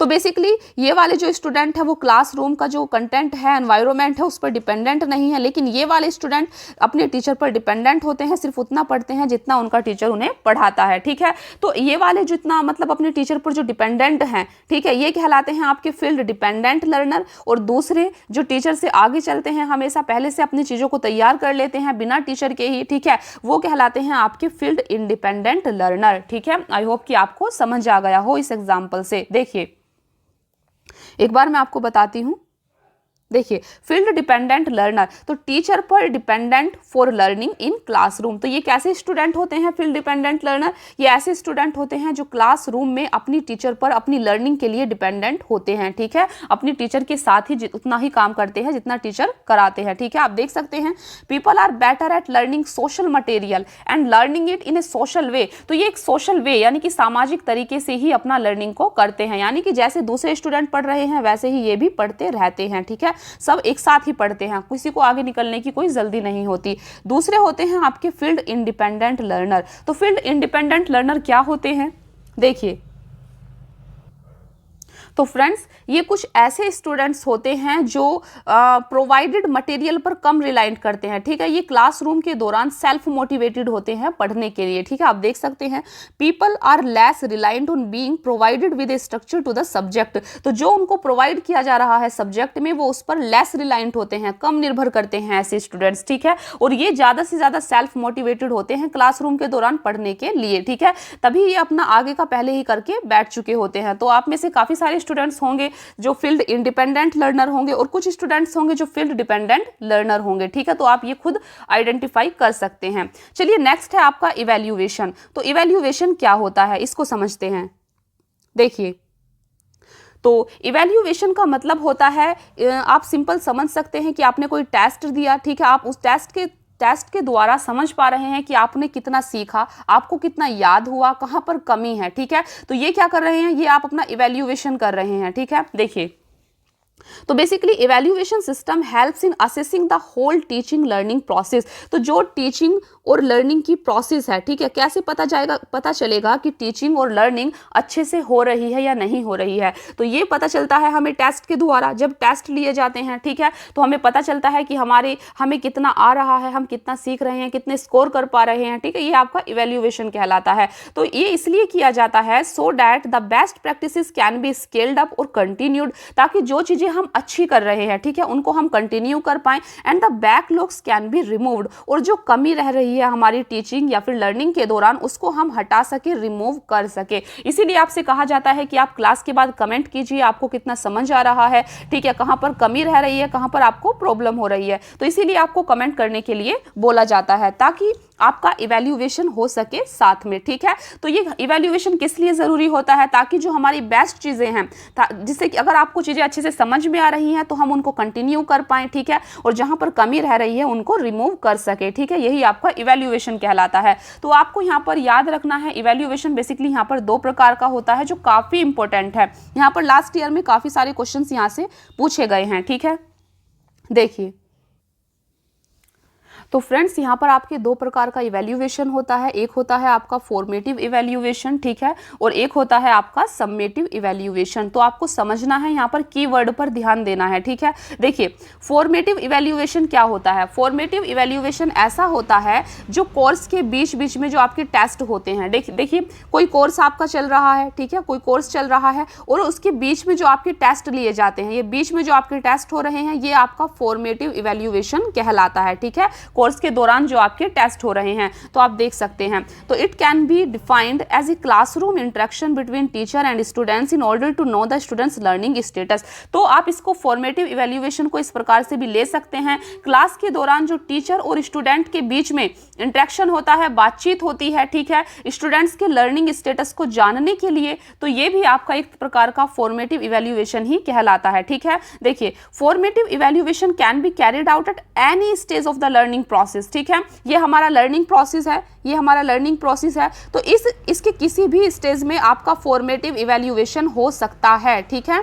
तो किसी भी स्टेज में हो सकता है आपका फॉर्मेटिव इवैल्यूएशन। तो इन वर्ड को आपको याद रखना है। देखिए, can be carried out at any stage of the learning process के किसी भी स्टेज में आपका फॉर्मेटिव इवैल्यूएशन हो सकता है, ठीक है। देखिए, in formative evaluation of the students gets continuous feedback from the teacher. तो अगर आपका फॉर्मेटिव इवैल्यूएशन होता है तो यहाँ पर टीचर और स्टूडेंट दोनों ही कंटिन्यूअस एक दूसरे का फीडबैक यहाँ पर पाते रहते हैं, ठीक है। एक दूसरे का फीडबैक उनको मिलता रहता है, जिससे वो अपनी लर्निंग को, अपनी टीचिंग को और बेटर बना पाते हैं, ठीक है। ये आपका फॉर्मेटिव इवैल्यूएशन होता है। तो आपको कीवर्ड यहाँ पर याद रखना है कि ये ऐसा टेस्ट होते हैं फ्रेंड्स जो कि कोर्स के बीच बीच में कहीं भी हो सकते हैं, ठीक है। कोर्स के दौरान किसी भी स्टेज में आपका ये टेस्ट हो सकता है, ठीक है।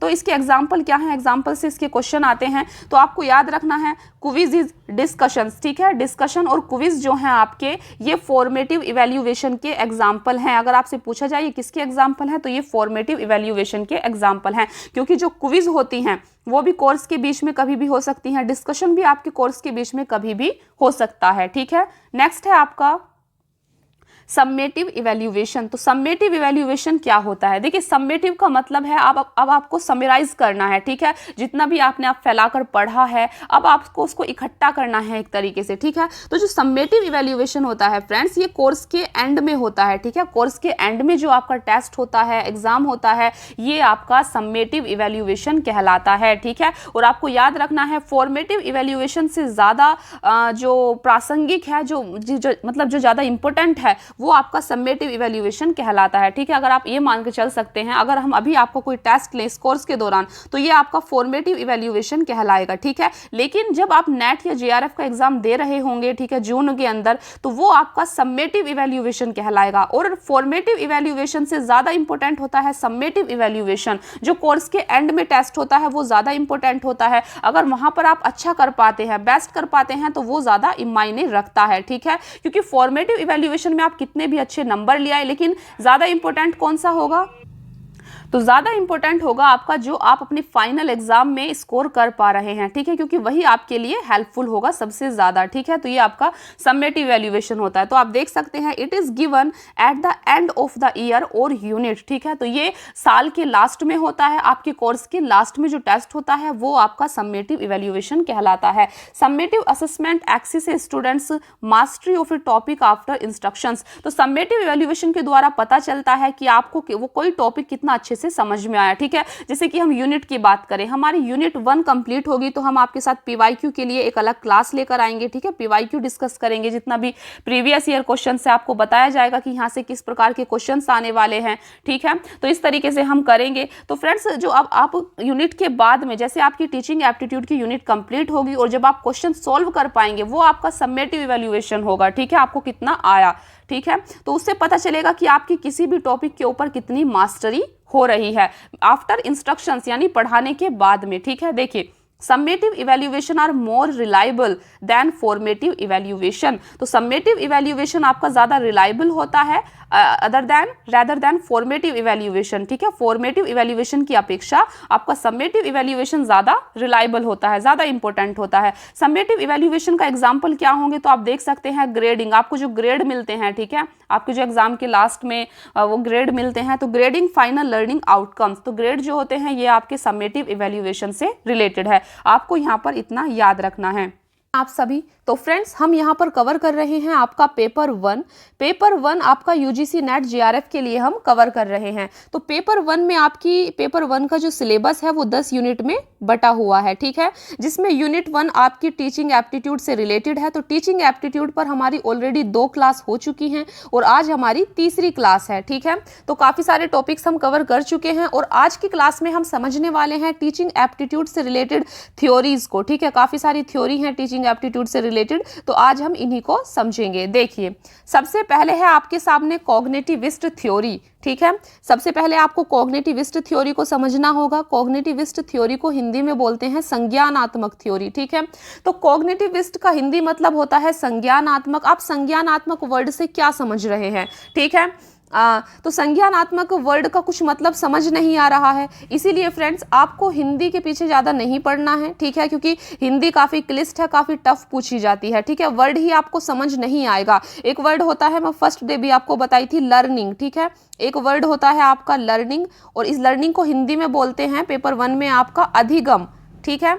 लर्निंग को हिंदी में बोलते हैं अधिगम। अगर आप अधिगम करते रहेंगे तो क्या आपको कुछ समझ आएगा कि आखिर क्या पूछा जा रहा है? नहीं ना। तो ऐसे ही वर्ड्स होते हैं हिंदी में पेपर 1 में, ठीक है। कुछ भी समझ नहीं आता कि क्या पूछ रहा है, ठीक है। रिसर्च वर्ड होता है, उसका हिंदी इतना क्लिष्ट होता है, ठीक है। अगर आप लर्निंग वर्ड को पढ़ेंगे तो आपको ज़्यादा समझ में आएगा कि अच्छा कुछ लर्निंग से रिलेटेड है, ठीक है। ऐसे ही फ्रेंड्स आप देख सकते हैं कॉग्निटिविस्ट की हिंदी होती है संज्ञानात्मक, ठीक है। तो आपको इसीलिए परेशान नहीं होना है, बस आपको समझने पर फोकस करना है, मैं जो भी आपको यहाँ पर बता रही हूँ, ठीक है। देखिए, तो आपको टीचिंग एप्टीट्यूड में काफ़ी सारी थ्योरीज को कवर करना है। आपको सबसे पहले पढ़ना है कॉग्निटिविस्ट थ्योरी। तो कॉग्निटिविस्ट थ्योरी का मतलब होता है दिमाग से रिलेटेड थ्योरी, ठीक है। कॉग्निटिविस्ट का मतलब ही ये है बुद्धि के विकास से। कभी भी आपके सामने कॉग्निटिविस्ट वर्ड सामने आए ना तो आप समझ जाना कि कहीं ना कहीं इसमें दिमाग का यूज होना है, ठीक है। बुद्धि का विकास, ये बुद्धि के लेवल का काम है, ठीक है। दिमाग के लेवल का यहाँ पर कुछ काम होना है, तो आप इतना समझ जाना। तो कॉग्निटिविस्ट थ्योरी में हम काफ़ी सारी थ्योरी को पढ़ेंगे जो दिमाग के विकास से रिलेटेड हैं, ठीक है। नेक्स्ट है आपका सोशल कंस्ट्रक्शनिस्ट थ्योरी। इसमें फ्रेंड्स हम पढ़ेंगे कि कैसे हम समाज में जाकर मिलजुल कर बात करके आपस में चीज़ों को सीखते हैं, लर्न करते हैं, ठीक है। तो सोशल कंस्ट्रक्शनिस्ट थ्योरी में हम इन सब चीज़ों को सीखेंगे।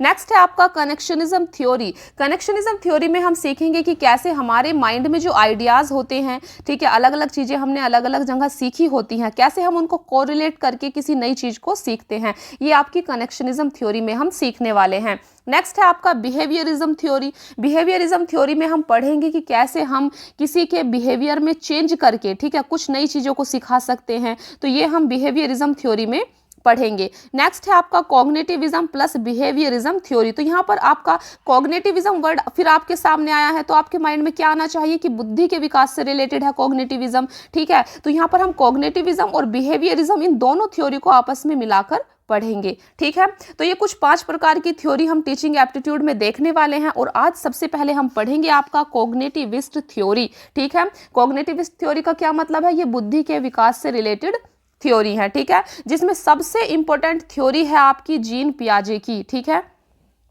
कॉग्निटिविस्ट थ्योरी में सबसे इंपॉर्टेंट थ्योरी है आपकी जीन पियाजे। जीन पियाजे ने दिया था स्टेज ऑफ कॉग्निटिव डेवलपमेंट। ठीक है, तो स्टेज ऑफ कॉग्निटिव डेवलपमेंट क्या है अभी हम देखेंगे। देखिए फ्रेंड्स, जीन पियाजे आपके स्विट्जरलैंड से थे और एक चाइल्ड साइकोलॉजिस्ट थे। ठीक है, चाइल्ड साइकोलॉजिस्ट थे। तो इन्होंने अपना अध्ययन बच्चे के व्यवहार पर किया। ठीक है, इन्होंने देखा कि एक जो बच्चा होता है छोटा सा, ठीक है, उसकी बुद्धि का विकास कैसे होता है जब वो जन्म लेता है, तब से लेकर जब तक बड़ा होता है तब तक उसकी बुद्धि का विकास कैसे होता है। तो जीन पियाजे की थ्योरी इसी चीज पर डिपेंड करती है कि एक बच्चे की बुद्धि का विकास कैसे होता है। ठीक है, जिसमें इन्होंने काफी सारी स्टेजेस की बात की है, 4 स्टेज की बात की है कॉग्निटिव डेवलपमेंट को लेकर। कॉग्निटिव डेवलपमेंट बुद्धि के विकास को लेकर। ठीक है, तो एक बच्चे का बुद्धि का विकास कैसे होता है, इसी के लिए जीन पियाजे ने कुछ स्टेजेस की बात की है। आप देख सकते हैं gene पियाजे who recorded the intellectual development and abilities of infants, children and teen।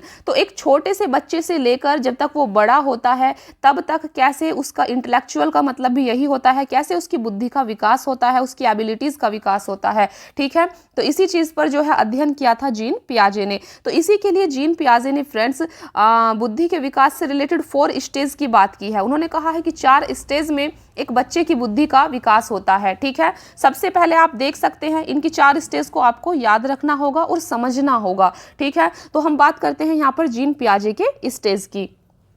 सबसे पहली स्टेज जीन पियाजे ने बताई है सेंसरी मोटर। ठीक है, किसी भी जब एक बच्चा जन्म लेता है, ठीक है, तो आप देख सकते हैं सेंसरी मोटर में कितने साल का बच्चा आता है। तो इसमें फ्रेंड्स 2 साल तक का बच्चा आता है। ठीक है, जब बच्चा जन्म लेता है और 2 साल तक उसकी एज होती है। ठीक है, तो 2 साल तक का बच्चा कौन सी स्टेज में आता है अकॉर्डिंग टू जीन पियाजे थ्योरी? Sensory motor. ठीक है, सेंसरी मोटर में 2 साल तक का बच्चा आता है और आप देख सकते हैं इसकी कैरेक्टरिस्टिक्स क्या होती हैं। तो आप समझते हैं जब एक छोटा बच्चा होता है, जन्म लेता है, ठीक है, तो उसकी जो सेंसरी का मतलब होता है ज्ञानेंद्रियां, आंख, नाक, कान, वो सब डेवलप होते हैं। ठीक है, लेकिन उसे अपनी आसपास की दुनिया के बारे में कुछ भी नहीं पता होता। ठीक है, उसे कुछ भी नहीं पता होता। हम सब बड़े हैं तो हमें पता है हमारी आसपास की चारों ओर की दुनिया के बारे में। ठीक है, क्या चीज़ क्या है। ठीक है, आप अपने चारों तरफ देखेंगे तो आप आइडेंटिफाई कर पाएंगे कि आखिर कुछ भी चीज़ क्या है। ठीक है, लेकिन एक छोटा बच्चा को नहीं पता होता कि उसके चारों तरफ क्या है। ठीक है, उसे किसी भी ऑब्जेक्ट के बारे में नहीं पता होता। तो आपने देखा होगा अक्सर छोटे बच्चे को वो कैसे चीज़ों को पकड़कर खेलने लगता है। ठीक है, चीज़ों से खेलता है, किसी भी चीज़ को मुंह में दे लेता है। वो इस तरीके से वो सीख रहा है। आप समझिए, इस तरीके से उसकी बुद्धि का विकास हो रहा है। ठीक है, देखिए the child learn by doing, looking, touching और सकिंग। ठीक है, तो एक जो छोटा बच्चा होता है 2 साल का, वो सीखता है। कैसे सीखता है? डूइंग, चीज़ों को करके सीखता है, देख कर सीखता है, चीज़ों को टच करता है। ठीक है, सकिंग का मतलब होता है अपने मुंह में दे लेना। ठीक है, तो एक छोटा बच्चा को आप देखते होंगे कोई भी चीज़ उसके हाथ में आती है तो उसे अपने मुंह में दे लेता है। तो इस प्रकार से वो अपने चारों तरफ की दुनिया को फील करता है, उसको सीखता है। ठीक है, देखिए primitive understanding of cause and effect relationship. एक छोटे बच्चे को कुछ नहीं पता होता कि देखिए कॉज और इफेक्ट रिलेशनशिप का मतलब होता है, आप जान सकते हैं कारण, कॉज का मतलब कारण, ठीक है, और इसका रिजल्ट क्या होगा। तो अगर एक छोटे बच्चे के पास में सांप भी आ जाता है, ठीक है, एक छोटे बच्चे के पास में सांप आ जाता है तो आपको पता है कि वो उसको भी पकड़ लेता है। क्यों? क्योंकि उसको नहीं पता कि अगर ये जो काम मैं कर रहा हूं इसका रिजल्ट क्या होने वाला है। तो फ्रेंड्स, इस तरीके से एक छोटा बच्चा जो 2 साल तक का होता है वो चीज़ों को सीखता है, या आप यूं कह सकते हैं कि उसकी बुद्धि का इस प्रकार से विकास होता है। ठीक है, तो आप देख सकते हैं जो सेंसरी मोटर सबसे पहली स्टेज है, इसका गोल क्या है? इसका गोल है ऑब्जेक्ट परमानेंस। ऑब्जेक्ट परमानेंस का क्या मतलब है? वो अपनी चारों तरफ की जो ऑब्जेक्ट है, चीज़ें हैं, उनको देख कर, ठीक है, टच कर कर चीज़ों को अच्छे से सीखता है, उनका ज्ञान प्राप्त करता है। ठीक है, तो यही इसका उद्देश्य होता है। तो ये थी आपकी सेंसरी मोटर स्टेज। तो यहाँ पर क्वेश्चन आपसे पूछा जा सकता है कि सेंसरी मोटर में कितने साल तक का बच्चा आता है। ठीक है, तो आपको यहाँ पर एज को याद रखना होगा कि 2 साल तक का बच्चा कौन सी स्टेज में आता है? सेंसरी मोटर में आता है। फिर इनकी जो विशेषताएं हैं, कैरेक्टरिस्टिक्स का मतलब होता है विशेषताएं। ठीक है, तो आपको विशेषता को याद रखना होगा कि सेंसरी मोटर की क्या विशेषताएं हैं, कैसे बच्चा अपने चारों तरफ की चीज़ों को सीखता है। ठीक है, चलिए नेक्स्ट है आपका प्री ऑपरेशनल। तो दूसरी स्टेज होती है, दूसरी स्टेज जीन पियाजे ने बताई प्री ऑपरेशनल। प्री ऑपरेशनल में 2 से 7 साल तक का बच्चा आता है, ठीक है। 2 से 7 साल तक के बच्चे की बुद्धि का विकास होता है प्री ऑपरेशनल स्टेज में। देखिए, एक 2 से 7 साल तक का बच्चा जो होता है, ठीक है, उसकी क्या विशेषता होती हैं? तो देखिए, ईगोसेंट्रिसिज्म और इंट्यूसिव। एक 7 साल तक के बच्चे में ईगोसेंट्रिसिज्म होता है। ईगोसेंट्रिसिज्म का मतलब ये है फ्रेंड्स कि अगर आप एक छोटे बच्चे से बात करते हैं, ठीक है, 7 साल तक का जो बच्चा होता है, तो आप उससे क्या बात करेंगे? आप उससे इंडो पैसिफिक रिलेशनशिप की थोड़ी बात करेंगे, अंतर्राष्ट्रीय संबंधों की थोड़ी बात करेंगे, या समाज के कोई सेंसिटिव इशू की थोड़ी बात करेंगे। एक छोटे बच्चे से आप उससे क्या बात करेंगे? बेटा, आपका कपड़े कौन लाया, ठीक है, ये चीज़ कैसी है, आपका नाम क्या है, पापा का नाम क्या है। तो आप उस बच्चे से उस बच्चे के विषय में ही बात करते हैं, ठीक है। क्यों ऐसा हम क्यों करते हैं? ऐसा फ्रेंड्स हम इसलिए करते हैं क्योंकि एक छोटा बच्चा सिर्फ अपने बारे में बात करना ही पसंद करता है, ठीक है। आप देखना, आप उससे किसी और चीज़ की बात करना, आप उसके पास से भाग जाएगा, ठीक है। लेकिन अगर आप उससे उसके बारे में बात करते हैं, आपका नाम क्या है, पापा नाम, मम्मी नाम, ठीक है, आपके कपड़े कौन लाया, ये सब चीज़ें, तो उसको ये सब बातें करना पसंद होता है। क्यों पसंद होता है? क्योंकि एक 7 साल का बच्चा सिर्फ अपने बारे में बात करना ज़्यादा पसंद करता है। उसके अंदर एक ईगोसेंट्रिसिज्म होता है, ठीक है, एक इंट्यूटिवनेस होती है, अपने बारे में बात करना उसे पसंद होता है। तो यहाँ पर ईगोसेंट्रिसिज्म का मतलब यही है कि उसे सिर्फ अपने बारे में बात करना पसंद है, ठीक है। तो ईगोसेंट्रिसिज्म ये कीवर्ड है, आपको याद रखना है कि ये कौन से स्टेज की विशेषता है। तो ये है आपकी प्री ऑपरेशनल सेकंड स्टेज की विशेषता, ठीक है। तो दूसरी जो स्टेज होती है फ्रेंड्स, तो इसमें बेसिकली एक बच्चे की लैंग्वेज का विकास होता है, ठीक है। डेवलपमेंट ऑफ लैंग्वेज आपका दूसरी स्टेज में होता है। जब 7 साल तक का बच्चा होने लगता है तो उसकी लैंग्वेज का विकास होता है, मेमोरी का विकास होने लगता है, वो इमेजिनेशन करने लगता है। तो इन सारी चीज़ों का विकास कब होता है? ये आपकी दूसरी स्टेज प्री ऑपरेशनल में होता है। तो आपको इतना यहाँ पर याद रखना है, ठीक है। और इसका गोल क्या होता है? इसका गोल होता है सिम्बॉलिक थॉट। वो विचार करना शुरू कर देता है, ठीक है, उसके माइंड में एक सिम्बॉलिक थॉट आने लग जाते हैं। तो सिम्बॉलिक थॉट कौन से स्टेज की विशेषता है? दूसरी स्टेज की। इसी तरीके से आपको इन चीजों को याद रखना है, ठीक है। नेक्स्ट है आपका तीसरा कॉन्क्रीट ऑपरेशन। तीसरी स्टेज बताई है जीन पियाजे ने कॉन्क्रीट ऑपरेशंस। तो कॉन्क्रीट ऑपरेशंस में बेसिकली 7 से 11 साल तक का बच्चा आता है, ठीक है। इसकी एज कितनी है? यहाँ पर 7 से 11 साल तक का बच्चा आता है। और कॉन्क्रीट ऑपरेशन में आते आते एक बच्चा लेस ईगोसेंट्रिक होने लग जाता है। अब आप 11 साल के बच्चे से ये थोड़ी पूछेंगे कि आपके कपड़े कौन लाया, मम्मी का नाम, ठीक है, पूछ लेते हैं, लेकिन उतना नहीं, क्योंकि यहाँ पर जो बच्चा है वो लेस ईगोसेंट्रिक होने लग जाता है। उसे ये सब ज़्यादा पसंद नहीं होता कि सिर्फ उसी के बारे में बात की जाए, ठीक है। क्यों? क्योंकि वो more aware of the outside world and events. अब एक 11 साल का बच्चा अपने आसपास के वर्ल्ड के प्रति, उसके आसपास जो चीज़ें घटित हो रही हैं, घटनाएं घटित हो रही हैं, उनके प्रति वो ज़्यादा अवेयर होने लग जाता है, ठीक है। इसीलिए एक आउटसाइड का जो वर्ल्ड है, बाहर की दुनिया के प्रति बच्चा ज़्यादा अवेयर होने लग जाता है। इसीलिए उसके अंदर लेस ईगोसेंट्रिक वो होना स्टार्ट कर देता है, ठीक है। उसे आसपास की चीज़ों के बारे में बात करना भी पसंद होने लगता है। तो कॉन्क्रीट ऑपरेशन में 7 से 11 साल तक का बच्चा आता है, ठीक है, ये आप याद रखेंगे। तो तीसरी जो स्टेज है आपकी, इसका गोल क्या होता है? इसका गोल होता है ऑपरेशनल थॉट। ऑपरेशनल थॉट का मतलब है कि उसके दिमाग में चीज़ें, मतलब नए नए विचार आते हैं, ठीक है। तो ये आपका कॉन्क्रीट ऑपरेशन का गोल होता है। देखिए, चौथी स्टेज बताई है फ्रेंड्स जीन पियाजे ने फॉर्मल ऑपरेशन, ठीक है। तो फॉर्मल ऑपरेशन चौथी स्टेज है और इसमें एक 12 साल यानी कि 12+, ठीक है, 12 साल से जो ज़्यादा एज का बच्चा होता है वो इसमें आता है फॉर्मल ऑपरेशन में, ठीक है। आप यूँ कह सकते हैं कि एडोलोसेंट से एडल्टहुड का जो बच्चा है, ठीक है, जो वयस्क है, वो आपका फॉर्मल ऑपरेशन में आता है। तो आपको याद रखना है कि एडोलोसेंट या एडल्टहुड ये कौन से स्टेज की विशेषता है? तो ये चौथी स्टेज फॉर्मल ऑपरेशन की विशेषता है। ऐसे ही आपसे डायरेक्टली क्वेश्चंस आएंगे, ठीक है।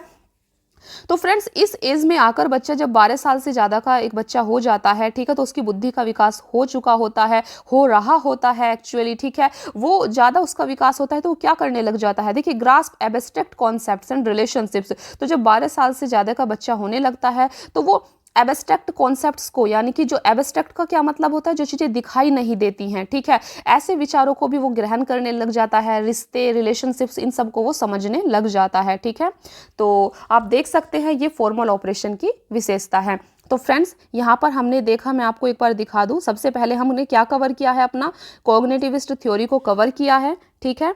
देखिए, कॉग्निटिविस्ट थ्योरी में हमने सबसे पहले पढ़ा आपका जीन पियाजे का स्टेज ऑफ कॉग्निटिव डेवलपमेंट। इसका सिंपल सा मतलब आप याद रखना, कॉग्निटिव डेवलपमेंट का क्या मतलब है कि एक बच्चे की बुद्धि का विकास कैसे होता है, ठीक है। कॉग्निटिव वर्ड ही आपका बुद्धि के विकास से रिलेटेड है, ठीक है, इतना आप याद रखेंगे। और जीन पियाजे ने क्या थ्योरी दी है, जीन पियाजे ने एक छोटे बच्चे से लेकर बड़े तक उसकी बुद्धि का विकास कैसे होता है, इसी चीज पर उन्होंने अपनी थ्योरी दी है, जिसके लिए उन्होंने 4 स्टेज बताई हैं, ठीक है। 4 स्टेज, सबसे पहली सेंसरी मोटर उन्होंने बताई है जिसमें 2 साल तक का बच्चा आता है। दूसरा उन्होंने बताया प्री ऑपरेशनल में 2 से 7 साल तक का बच्चा आता है, ठीक है। तीसरी बताई है उन्होंने कॉन्क्रीट ऑपरेशन में 7 से 11 साल तक का बच्चा आता है, ठीक है। और चौथी स्टेज उन्होंने बताई है फॉर्मल ऑपरेशन, जिसमें एक 12 साल से ज्यादा का बच्चा आता है, ठीक है।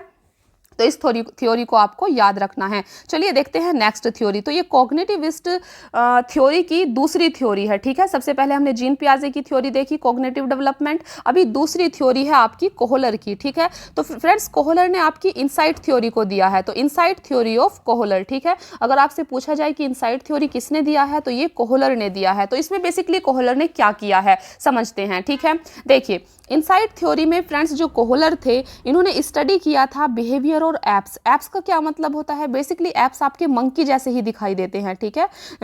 चिंपैंजी टाइप, मतलब मंकी जैसे दिखाई देते हैं आपके एप्स जो होते हैं, एक जानवर है, ठीक है। तो कोहलर ने क्या किया फ्रेंड्स, जो एप्स के बिहेवियर पर स्टडी की, ठीक है, कि किसी भी परिस्थिति में उन्होंने एक सिचुएशन दी, मैं अभी आपको बताऊंगी, तो उस पर एक ऐप यानी जो मंकी जैसा जानवर है ये क्या बिहेव करेगा, क्या रिएक्ट करता है, ठीक है। तो उसी के लिए उन्होंने कुछ एक्सपेरिमेंट, कुछ सिंपल से एक्सपेरिमेंट को डिजाइन किया कोहलर ने इनसाइट थ्योरी के लिए, ठीक है।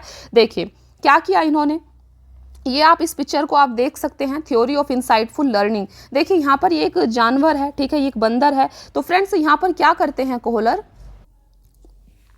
तो फ्रेंड्स यहाँ पर कोहलर ने ये किया, एक रूम था, ठीक है, वहाँ पर उन्होंने कुछ बॉक्स, ये आप देख सकते हैं, ये बॉक्स है, उन्होंने इन बॉक्स को रख दिया अलग अलग करके, ठीक है। और यहाँ पर इस मंकी जैसे जानवर को छोड़ दिया, इस एप्स को छोड़ दिया, ठीक है। और इन्होंने क्या किया, इसकी ऊंचाई पर, एक काफ़ी ज़्यादा ऊंचाई पर यहाँ पर कुछ केलों को, बनानास को, ठीक है, ऊपर लटका दिया, ठीक है, जिससे मतलब इस एप्स का जो बंदर है ना, इसका हाथ यहाँ पर ना जा पाए, ठीक है। उन्होंने ये एक्सपेरिमेंट किया। तो कुछ देर तक ये जो बंदर था, ठीक है, ये जो बंदर है, हम इसको बंदर ही बोलते हैं यहाँ पर, ठीक है। तो ये क्या करता रहा, इस केलों को पकड़ने के लिए कुछ देर तक छलांग लगाता रहा, लेकिन इसका हाथ नहीं गया, ठीक है। फिर ये बैठ जाता है, सोचता है क्या करूं, ठीक है, इसके माइंड के अंदर सब कुछ चल रहा है। तो ये बैठ जाता है, इसके केले नहीं ये पा रहा है, ठीक है, ये भूखा था बिल्कुल। इसके बाद ये क्या करता है फ्रेंड्स, कुछ देर बैठने के बाद इसके दिमाग में कुछ आइडिया आता है और अपने आसपास ये ऐसे बॉक्स को देखता है, ठीक है। तो ये क्या करने लगता है, इन बॉक्स को लेकर एक दूसरे के ऊपर रखता है, ठीक है। आप देख सकते हैं इसने क्या किया, इसने खुद ही किया, ठीक है। इन बॉक्स को, एक बॉक्स लिया, उसके ऊपर फिर दूसरा बॉक्स रखा, फिर तीसरा बॉक्स रखा, और फिर खुद तीसरे बॉक्स के ऊपर चढ़ गया, और यहाँ से उसने बनानास पर, केलों पर इसका हाथ पहुंच गया, ठीक है। और यहाँ से इसने लेकर इसको खा लिया। तो आप देख सकते हैं, ठीक है। तो ये एक एक्सपेरिमेंट था। दूसरे एक्सपेरिमेंट में ये एक छड़ी लेता है, ठीक है, छड़ी से केलों को नीचे उतार लेता है। तो ये थ्योरी ऑफ इनसाइटफुल लर्निंग है। इसका क्या मतलब है यहाँ पर आप समझिए, ठीक है। तो ये एक्सपेरिमेंट किया था कोहलर ने। देखिए, insight learning is the realisation of a problem solution. Insight learning का मतलब, इनसाइट का क्या मतलब होता है, इनसाइट का मतलब होता है हमारे अंदर की आवाज, ठीक है, कुछ आपके अंदर से आ रहा है, आपकी कुछ अंतरात्मा आपसे बोल रही है, ठीक है, इनसाइट का मतलब होता है। तो फ्रेंड्स, इनसाइट लर्निंग यही है, आपको किसी प्रॉब्लम का, ठीक है, किसी प्रॉब्लम के सॉल्यूशन का रियलाइजेशन हो जाना, ठीक है, आपको खुद से ही पता चल जाता है कि इस प्रॉब्लम का क्या सॉल्यूशन हो सकता है, वही आपकी इनसाइट लर्निंग होती है, ठीक है। आपको किसी ने कुछ नहीं कहा, किसी ने कुछ नहीं बताया, ठीक है, आपको खुद अंदर से पता चल गया कि इस प्रॉब्लम का क्या सॉल्यूशन हो सकता है। तो आप देख सकते हैं कि insight learning is the realisation of a problems solution, ठीक है। देखिए, it is completely cognitive experience. फिर से कॉग्निटिव वर्ड आया, तो आप समझ गए होंगे कि कॉग्निटिव का मतलब क्या है, बुद्धि के विकास से रिलेटेड। खुद आपके माइंड में ये चीज आ जाती है कि क्या किस प्रॉब्लम का सॉल्यूशन हो सकता है। तो it is completely cognitive experience that requires the ability to visualise the problems. तो कॉग्निटिव एक्सपीरियंस में क्या होता है, ये एक योग्यता होती है आपके अंदर कि आप प्रॉब्लम्स को विजुअलाइज कर पाएं, ठीक है, आइडेंटिफाई कर पाएं कि आखिर प्रॉब्लम क्या है, और फिर उसके बाद उसके सॉल्यूशन को भी इंटरनली अपने अंदर से ही, ठीक है, आपकी जो माइंड है, माइंड्स आई, यानी कि आपका जो दिमाग है, उसके अंदर से ही आप उस प्रॉब्लम का सॉल्यूशन भी निकाल पाएं, ठीक है। तो ये है फ्रेंड्स आपकी इनसाइट थ्योरी जो कि कोहलर ने दी। तो कोहलर ने यही कहा कि इनसाइट थ्योरी का मतलब यही है कि आप किसी प्रॉब्लम को आइडेंटिफाई करते हैं कि आखिर प्रॉब्लम क्या है और उसका सॉल्यूशन भी आपके माइंड के अंदर खुद ही आ जाता है। ठीक है, ये इनसाइट थ्योरी है। जैसा कि आपने इस बंदर के साथ देखा, इसे खुद ही पता चल जाता है कि मुझे इन केलों को पाने के लिए क्या करना चाहिए। ठीक है, नेक्स्ट है आपका गार्डनर्स मल्टीपल इंटेलिजेंस। देखिए, ये आपका कॉग्निटिविस्ट थ्योरी का तीसरी थ्योरी है। ठीक है, तो फ्रेंड्स आपको बस यहां पर इतना याद रखना है कि मल्टीपल इंटेलिजेंस की थ्योरी यहां पर किसने दी है। तो आपको याद रखना है गार्डनर ने मल्टीपल इंटेलिजेंस की बात की है। आपको बस इतना याद रखना है। मैं आपको थोड़ा बताती हूं कि आखिर ये क्या है। देखिए फ्रेंड्स, गार्डनर ने ये कहा, ठीक है, आप भी देखते हैं कि आजकल स्टूडेंट के ऊपर पढ़ाई का कितना प्रेशर डाला जाता है। ठीक है, पेरेंट्स को लगता है कि सिर्फ पढ़ाई करना ही बच्चे के अंदर एक इंटेलिजेंस का क्या है, सिग्नल है। ठीक है, साइन है। अगर बच्चा पढ़ाई कर रहा है, पढ़ाई में इंटेलिजेंट है, तो तभी वो बुद्धिमान है। ठीक है, ऐसा आजकल हमारे पेरेंट्स ने पैमाना बना दिया है। ठीक है, किसी भी स्टूडेंट, किसी भी बच्चे के लिए। ठीक है, लेकिन गार्डनर ने ऐसा कहा कि बिल्कुल भी ऐसा नहीं है। अगर कोई बच्चा पढ़ाई में अच्छा नहीं है, ठीक है, ऐसा नहीं है कि वो इंटेलिजेंट नहीं है। हो सकता है वो किसी स्पोर्ट्स, किसी खेल में अच्छा हो। ठीक है, खेल में अच्छा होना भी एक इंटेलिजेंस का ही गुण है। ठीक है, आप खेल में अच्छे हो सकते हो, आप संगीत में अच्छे हो सकते हो सकता है आप अच्छा गाना गाते हो। ठीक है, तो ये भी तो एक इंटेलिजेंस हुई ना। तो इसी प्रकार से गार्डनर ने 7 प्रकार की इंटेलिजेंस की बात की थी, जिसमें उन्होंने कहा कि म्यूजिक, संगीत में अच्छा होना भी एक इंटेलिजेंस है, खेल में अच्छा होना इंटेलिजेंस है, मैथ में अच्छा होना इंटेलिजेंस है, कोई पेंटिंग वगैरह करता है, पिक्चर बनाता है, फोटो लेता है, वो भी एक इंटेलिजेंस है। तो गार्डनर ने सिंपली यही कहा कि इंटेलिजेंस सिर्फ एक प्रकार यानी स्टडी ही करना इंटेलिजेंस नहीं होता है। इंटेलिजेंस आपकी कई प्रकार की होती है। तो आपको क्या याद रखना है यहाँ पर, मल्टीपल इंटेलिजेंस। मल्टीपल इंटेलिजेंस का क्या मतलब है आप समझ गए होंगे। ठीक है, इसीलिए फालतू में कहानी ज्यादा करने की कोई जरूरत नहीं है।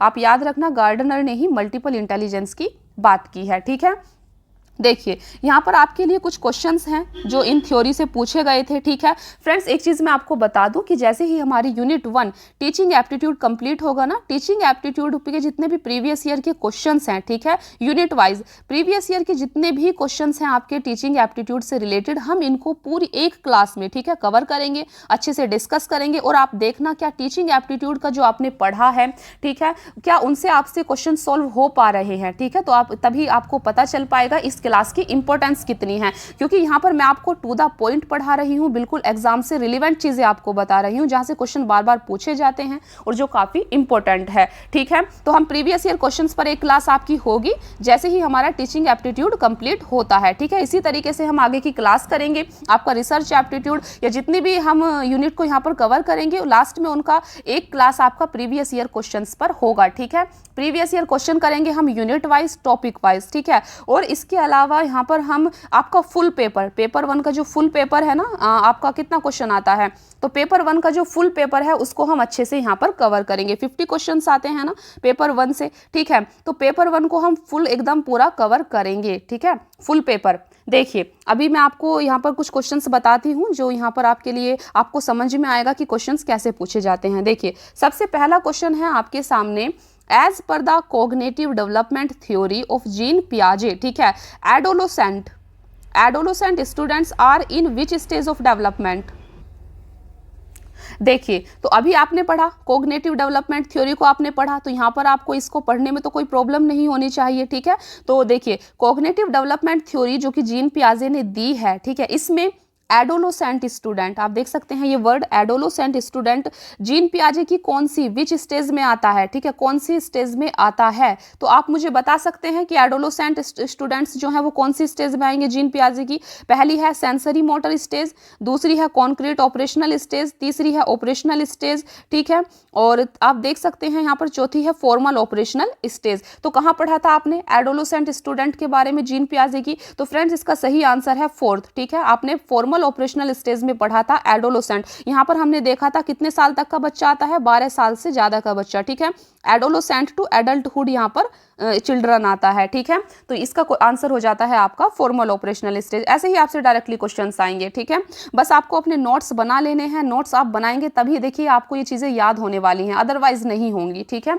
आप सोचते हैं कि क्लास देखकर आपको समझ आ गया, तो ये समझ आया है लेकिन सिर्फ 10 मिनट के लिए, ठीक है। क्लास देखने के 10 मिनट तक बाद 10 मिनट तक आपको याद रहेगा, उसके बाद आप भूल जाने वाले हैं। लेकिन अगर आप पेन कॉपी लेकर नोट्स बनाते हैं प्रॉपर जिस तरीके से मैं आपको पढ़ा रही हूँ, तो मेरा विश्वास कीजिए फ्रेंड्स, ये आपकी मेमोरी में परमानेंट होगा और आपके एग्जाम में ये काफ़ी हेल्पफुल होगा। ठीक है, देखिए दूसरा क्वेश्चन है आपके सामने, who developed the theory of multiple intelligence. तो अभी हमने पढ़ा, बताइए मल्टीपल इंटेलिजेंस थ्योरी को किसने डेवलप किया है, किसने दिया है। तो पहला आपके सामने है अल्फ्रेड बाइनेट है, ठीक है, एल थ्रूस्टोन है, तीसरे हैं चार्ल्स स्पेयरमैन और चौथे हैं आपके सामने हार्वर्ड गार्डनर। तो किसने दिया था मल्टीपल इंटेलिजेंस, तो आप जानते हैं गार्डनर। ठीक है, ऐसा नहीं है इस पूरे नाम को देखकर घबरा मत जाना, इस वर्ड को पकड़ना। ठीक है, मल्टीपल इंटेलिजेंस की थ्योरी किसने दी है, गार्डनर ने दी है। ठीक है फ्रेंड्स, तो था लास्ट क्लास में हमने देखा था काफ़ी सारी थ्योरीज को। ठीक है, तो अभी हम टीचिंग एप्टीट्यूड से रिलेटेड आपकी थ्योरीज को कवर कर रहे हैं। ठीक है, तो लास्ट क्लास में हमने कॉग्निटिविस्ट थ्योरीज को समझा था काफ़ी अच्छे से। ठीक है, और आज की क्लास में हम समझने वाले हैं आपका सोशल कंस्ट्रक्शनिस्ट थ्योरीज को। ठीक है, तो इसमें भी आपको काफ़ी सारी थ्योरीज को कवर करना है। ये थ्योरी काफ़ी इंपॉर्टेंट है, आपको इनको अपने नोट्स बना लेने हैं और अच्छे से समझ लेना है। ठीक है, देखिए लास्ट क्लास में हमने कॉग्निटिविस्ट थ्योरी को समझा था, जिसमें हमने देखा था सबसे पहले जीन पियाजे का स्टेज ऑफ कॉग्निटिव डेवलपमेंट। ठीक है, तो जीन पियाजे का हमने स्टेज ऑफ कॉग्निटिव डेवलपमेंट देखा था। जीन पियाजे ने हमें यहाँ पर बताया था कि एक बच्चा होता है, ठीक है, उसकी बुद्धि का विकास कैसे होता है जब तक कि वो बड़ा होता है। तो इसके लिए जीन पियाजे ने हमें 4 स्टेज बताई थी। ठीक है, जिसमें सबसे पहले सेंसरी मोटर थी, जिसमें 2 साल तक का बच्चा आता था। ठीक है, सेंसरी मोटर के बाद दूसरी स्टेज आपकी प्री ऑपरेशनल थी, जिसमें 2 से 7 साल तक का बच्चा आता था। तीसरी स्टेज थी आपकी कॉन्क्रीट ऑपरेशन, जिसमें 7 से 11 साल तक का बच्चा आता था। ठीक है, और चौथी स्टेज थी आपकी फॉर्मल ऑपरेशन, जिसमें एक 12 प्लस का बच्चा आता था। ठीक है, जिसमें एडोलोसेंट से एडल्टहुड तक का एक बच्चा आता था। ठीक है, तो ये आपका फॉर्मल ऑपरेशन था। फिर दूसरी थ्योरी हमने समझी थी इनसाइट थ्योरी ऑफ कोहलर। ठीक है, इसके बाद हमने समझा था आपका गार्डनर का मल्टीपल इंटेलिजेंस को। ठीक है, तो ये सारी थ्योरीज को हमने लास्ट क्लास में आपका कवर किया था। तो फ्रेंड्स, आज हम कवर करने वाले हैं आपका कॉग्निटिविस्ट थ्योरी के बाद में जो आपका सोशल कंस्ट्रक्शनिस्ट थ्योरीज है। ठीक है, इसको हम आज की क्लास में कवर करेंगे। तो चलिए स्टार्ट करते हैं। तो फ्रेंड्स, सोशल कंस्ट्रक्शनिस्ट थ्योरीज में सबसे पहले आप इस वर्ड का मतलब समझिए, कंस्ट्रक्शन। ठीक है, कंस्ट्रक्शन का क्या मतलब होता है, निर्माण करना, कुछ भी चीज को बिल्ड करना। ठीक है, निर्माण करना। तो यहाँ पर किस चीज के निर्माण की बात की जा रही है, लर्निंग की। ठीक है, तो बेसिकली फ्रेंड्स, सोशल कंस्ट्रक्शनिस्ट थ्योरी में आपको ये बताया गया है कि हम अपनी लर्निंग को कैसे बिल्ड करते हैं, हमारी जो लर्निंग है वो कैसे बिल्ड होती है। ठीक है, कैसे उसका निर्माण होता है। तो यहाँ पर आपका इन थ्योरी में यही चीजों को बताया गया है। और आप एक वर्ड देख रहे हैं यहाँ पर, सोशल। ठीक है, तो सोशल कंस्ट्रक्शनिस्ट का मतलब हो गया कि हमारी लर्निंग कैसे होती है जब हम समाज में एक दूसरे से बातचीत करते हैं, आपस में मिलते हैं, आपस में कम्युनिकेट करते हैं। ठीक है, तो सोशल कंस्ट्रक्शनिस्ट थ्योरी आपको यही बताती है कि हम अपनी लर्निंग को कैसे करते हैं, लर्निंग हमारी कैसे बिल्ड होती है, तो वो समाज में होती है। ठीक है, समाज में हम एक दूसरे से बातचीत कर कर, एक दूसरे को देख कर, समझ कर, कम्युनिकेट करके, ठीक है, आपस में चीजों को सीखते हैं और उसी से हमारी नॉलेज जो है बिल्ड होती जाती है। ठीक है, तो इसमें आपको यही बताया गया है। तो फ्रेंड्स, सबसे पहले है आपके सामने सोशल कंस्ट्रक्शनिस्ट थ्योरी में विगोटस्की की कंस्ट्रक्टिविस्ट थ्योरी। ठीक है, तो आपको विगोटस्की की कंस्ट्रक्टिविस्ट थ्योरी को समझना है। ठीक है, देखिए विगोटस्की ने कहा है कि नॉलेज इज को constructed and individuals learn from one another. तो फ्रेंड्स, इसमें यही बताया गया है कि हमारी जो नॉलेज होती है वो को कंस्ट्रक्टेड होती है, वो एक दूसरे से मिलकर हम सीखते हैं चीज़ों को। ठीक है, देखिए individuals learn from one another, जो इंडिविजुअल्स होते हैं, हर एक व्यक्ति होता है, वो एक दूसरे से मिलकर ही समाज में सीखता है। ठीक है, बस आपको इतना याद रखना है।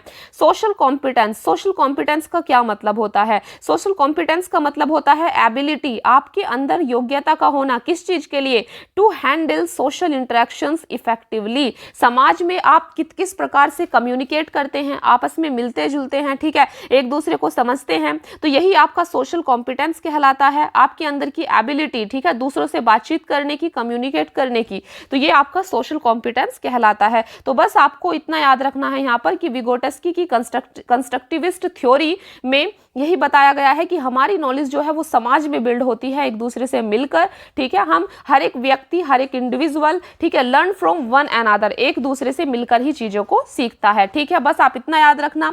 नेक्स्ट थ्योरी है आपकी विगोटस्की की ही है, ये काफी इंपॉर्टेंट है। ठीक है, तो विगोटस्की की थ्योरी है दूसरी जोन ऑफ प्रॉक्सिमल डेवलपमेंट, ठीक है। तो जोन ऑफ प्रॉक्सिमल डेवलपमेंट की थ्योरी किसने दी है? विगोटस्की ने दी है। तो जोन ऑफ प्रॉक्सिमल डेवलपमेंट में बेसिकली विगोटस्की क्या बताते हैं, ठीक है, देखिए। तो friends zone of proximal development को समझते हैं, इसको आप एक तरीके से समझिए। देखिए विगोटस्की ने इसमें यह बताया है कि हमारी जो लर्निंग होती है ना वो 3 तरीके से होती है। एक लर्निंग तो होती है हमारी सेल्फ, ठीक है, कुछ चीज़ें ऐसी होती हैं जो हम खुद ही सीख जाते हैं, ठीक है, जिसे हमें बताने की दूसरों को ज़रूरत नहीं पड़ती। तो एक प्रकार की लर्निंग तो हमारी स्वयं हो जाती है, हम खुद ही चीज़ों को सीख जाते हैं, ठीक है। विगोटस्की ने कहा कि एक प्रकार की लर्निंग ऐसी होती है जिसको आप कभी नहीं सीख सकते, नेवर, ठीक है, आप उस चीज़ को सीख ही नहीं सकते। आपकी जो बॉडी है, आपका जो माइंड है उस चीज़ के लिए बना ही नहीं है, ठीक है। तो उस लर्निंग को आप कभी भी नहीं सीख सकते। क्या हर कोई व्यक्ति सिंगर बन सकता है? हर कोई व्यक्ति डांसर बन सकता है? हर कोई व्यक्ति प्लेयर बन सकता है? नहीं ना। आपकी बॉडी आप किसी एक स्पेसिफिक काम के लिए होती है, ठीक है। तो फ्रेंड्स कुछ स्किल ऐसी होती हैं, कुछ लर्निंग ऐसी होती है जिसे हम कभी भी नहीं सीख सकते, ठीक है, और कुछ लर्निंग को हम खुद ही सीख जाते हैं। देखिए एक तीसरी प्रकार की लर्निंग है, एक तीसरी प्रकार की लर्निंग है हेल्प, यानी कि कुछ प्रकार की लर्निंग को हम दूसरों की सहायता के द्वारा सीख सकते हैं, ठीक है। वो स्किल को हम अपने अंदर डेवलप कर सकते हैं अगर हमें गाइडेंस मिले, अगर हमारी कोई हेल्प करे, ठीक है। तो 3 प्रकार की लर्निंग विगोटस्की ने जोन ऑफ प्रॉक्सिमल डेवलपमेंट में बताई हैं। एक लर्निंग जो हम खुद ही सीख जाते हैं, एक लर्निंग जो हम कभी नहीं सीख सकते, और एक जो हम दूसरों की हेल्प के द्वारा सीख सकते हैं, ठीक है। तो देखिए the zone of proximal development refers to the difference between what a learner can do without help. एक लर्नर जो होता है, ठीक है, what a learner can do without help, तो एक लर्नर बिना हेल्प के भी जो सीख जाता है, and what he can achieve with guidance, और जो वो सीखता है विद गाइडेंस के साथ में, ठीक है। तो विगोटस्की ने यही कहा है कि विगोटस्की ने बेसिकली इस चीज के बीच में डिफरेंस किया है जोन ऑफ प्रॉक्सिमल डेवलपमेंट के माध्यम से, कि एक लर्नर जो स्वयं सीख जाता है बिना हेल्प के, और जो दूसरा जो उसे हेल्प से सीखना पड़ता है, ठीक है। आप इसको और अच्छे से इस चार्ट से समझ सकते हैं, ठीक है। देखिए फ्रेंड्स सबसे जो आप बीच में देख रहे हैं ना, लर्नर कैन डू अनएडेड, ये सेल्फ वाली लर्निंग है आपकी, जो आप खुद से चीजों को सीख जाते हैं, ठीक है, ये सेल्फ वाली लर्निंग है, यहाँ पर आपको किसी की हेल्प की जरूरत नहीं पड़ती, ठीक है। फिर आप दूसरा सर्कल देख रहे हैं, ये दूसरा सर्कल, ठीक है। तो दूसरा सर्कल में हमने देखिए ये है आपका zone of proximal development. Zone of proximal development में क्या है? Learner can do with guidance, ये हेल्प वाली लर्निंग है, ठीक है, आपकी ऐसी लर्निंग है जो आप दूसरों की हेल्प से सीख सकते हैं, ठीक है, यही आपका जोन ऑफ प्रॉक्सिमल डेवलपमेंट भी है।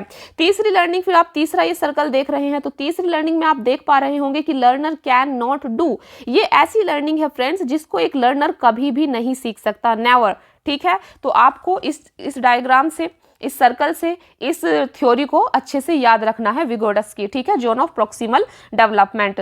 तो चलिए चलते हैं नेक्स्ट थ्योरी पर, यहाँ पर आपकी ये कंप्लीट हो जाती है। फिर नेक्स्ट थ्योरी है आपकी progressive education by John Dewey. तो ये काफी बार पूछा गया है कि प्रोग्रेसिव एजुकेशन की बात कौन करते हैं, तो आपको याद रखना है कि प्रोग्रेसिव एजुकेशन की बात जॉन डेवी करते हैं, ठीक है। तो friends John Dewey progressive education में इस चीज़ की बात करते हैं कि आपको सिर्फ सीखना ही नहीं है, ठीक है, आपने किसी चीज़ को लर्न कर लिया, सीख लिया, ठीक है, अब आप उसके बाद उस चीज़ को अप्लाई कीजिए, ठीक है। तो basically John Dewey progressive education में अगर एक कीवर्ड की बात करें तो लर्न बाय डूइंग की बात करते हैं, ठीक है, चीज़ों को करके सीखने की बात करते हैं। आपको पता है कि हम उस चीज़ को ज़्यादा अच्छे से सीख पाते हैं जो हम करके सीखते हैं, ठीक है, लर्न बाय डूइंग हम चीज़ों को सीखते हैं, वो चीज़ हम ज़्यादा अच्छे से याद रख पाते हैं, लंबे समय तक याद रख पाते हैं, ठीक है। तो basically John Dewey progressive education में लर्न बाय डूइंग की ही बात करते हैं, ठीक है। देखिए learn through a hands on approach, in keyword को आप याद रखेंगे कि इन कीवर्ड्स का कहां पर और किसने यूज किया है, ठीक है। तो learn by doing, hands on approach, hands on approach का क्या मतलब है? तो John Dewey hands on approach में ये कहते हैं कि जब तक आप किसी काम में अपने हाथों को नहीं डालते हैं, ठीक है, तब तक वो काम अच्छे से नहीं हो पाता है। तो आप जो है चीज़ों को करिए, अपने हाथों से करिए, ठीक है। तो लर्न बाय डूइंग की बात जॉन डेवी करते हैं, ठीक है, हैंड्स ऑन अप्रोच की बात करते हैं, किसी भी काम में अपने हाथों को डालना, ठीक है, करना। नेक्स्ट है बेस्ड ऑन प्रैग्मेटिज्म।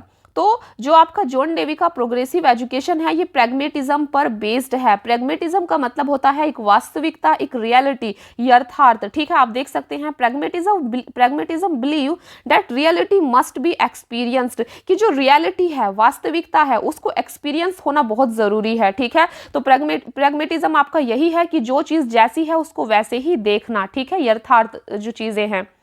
नेक्स्ट है teachers and students must learn together. तो जॉन डेवी प्रोग्रेसिव एजुकेशन में कहते हैं कि क्लास में ऐसा नहीं है कि सिर्फ टीचर बोल रहे हैं, स्टूडेंट पैसिव होकर, निष्क्रिय होकर सुन रहे हैं, ठीक है, ऐसा नहीं होना चाहिए, बल्कि टीचर और स्टूडेंट्स को साथ में सीखना चाहिए, ठीक है, टीचर और स्टूडेंट दोनों को आपस में कम्युनिकेट करना चाहिए, एक दूसरे से बातचीत करके चीज़ों को अच्छे से सीखना चाहिए, ठीक है।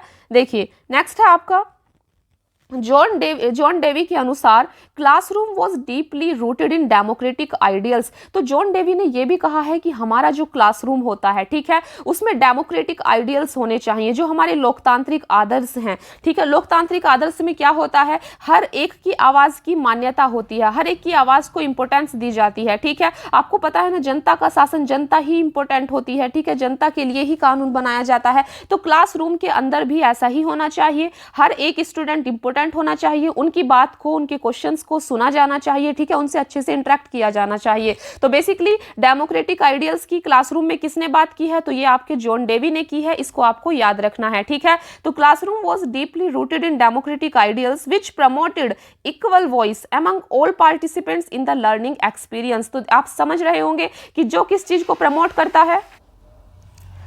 तो friends, John Dewey democratic ideals में यही कहते हैं कि हर एक स्टूडेंट की बात को सुना जाना चाहिए, ठीक है, equal voice, promoted equal voice among all participants in the learning experience, ठीक है।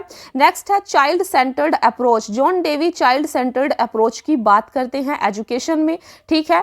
आप देख सकते हैं a child centred approach to education places the emphasis of learning on the needs and interest of the child. देखिए a child centred approach क्या होती है, हमने मेथड्स ऑफ टीचिंग पढ़ा था ना, ठीक है, लास्ट क्लास में, उसमें हमने देखा था एक टीचर सेंटर्ड अप्रोच और एक होता है लर्नर सेंटर्ड अप्रोच, ठीक है। टीचर सेंटर्ड अप्रोच में फोकस कहाँ होता है, टीचर पर होता है, जबकि लर्नर सेंटर्ड अप्रोच में फोकस कहाँ होता है, लर्नर पर होता है, लर्नर का एक्टिविटी में मेन रोल होता है, ठीक है।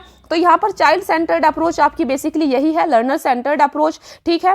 तो इसमें बेसिकली एक चाइल्ड का क्या इंटरेस्ट है, चाइल्ड का क्या हित है, उसको किस चीज में इंटरेस्ट है, उसकी क्या आवश्यकताएं हैं, उस चीज पर ध्यान दिया जाता है चाइल्ड सेंटर्ड अप्रोच में, जिसको जॉन डेवी ने सपोर्ट किया है, ठीक है।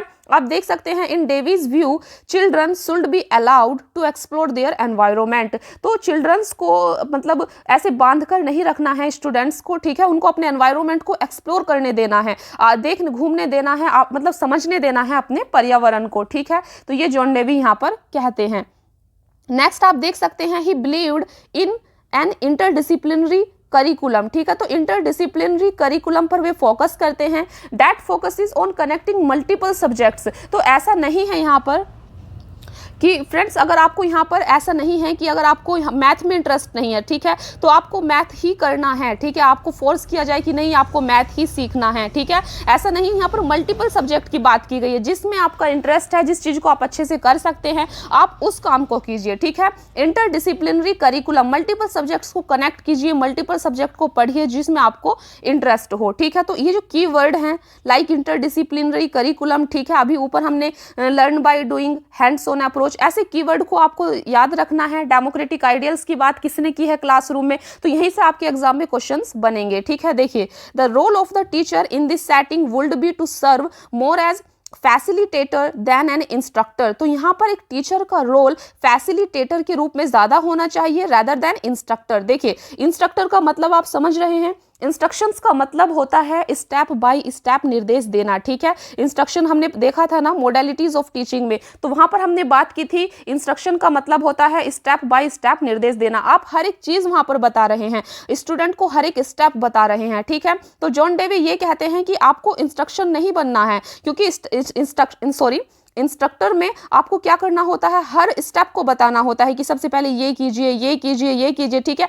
इसमें क्या होता है कि स्टूडेंट का दिमाग नहीं चल पाता है, उसका माइंड डेवलप नहीं हो पाता है, ठीक है। तो आपको एक इंस्ट्रक्टर से ज़्यादा एक फैसिलिटेटर का रोल प्ले करना होगा। एक टीचर को फैसिलिटेटर की, ठीक है, आपको जिस चीज़ की ज़रूरत है आपको प्रोवाइड करा दी जाए, ठीक है, आपकी हेल्प कर दी जाए, जो भी गाइडेंस आपको चाहिए, लेकिन ऐसा नहीं है कि आपकी उंगली पकड़कर या आपको बिल्कुल स्टेप बाय स्टेप चीज़ों को बताया जा रहा है, ठीक है। यहाँ पर क्योंकि हम चाइल्ड सेंटर्ड अप्रोच की बात कर रहे हैं, बच्चे के माइंड को डेवलप करना है, उसके अंदर प्रॉब्लम सॉल्विंग स्किल को, क्रिटिकल थिंकिंग को डेवलप करना है, ठीक है।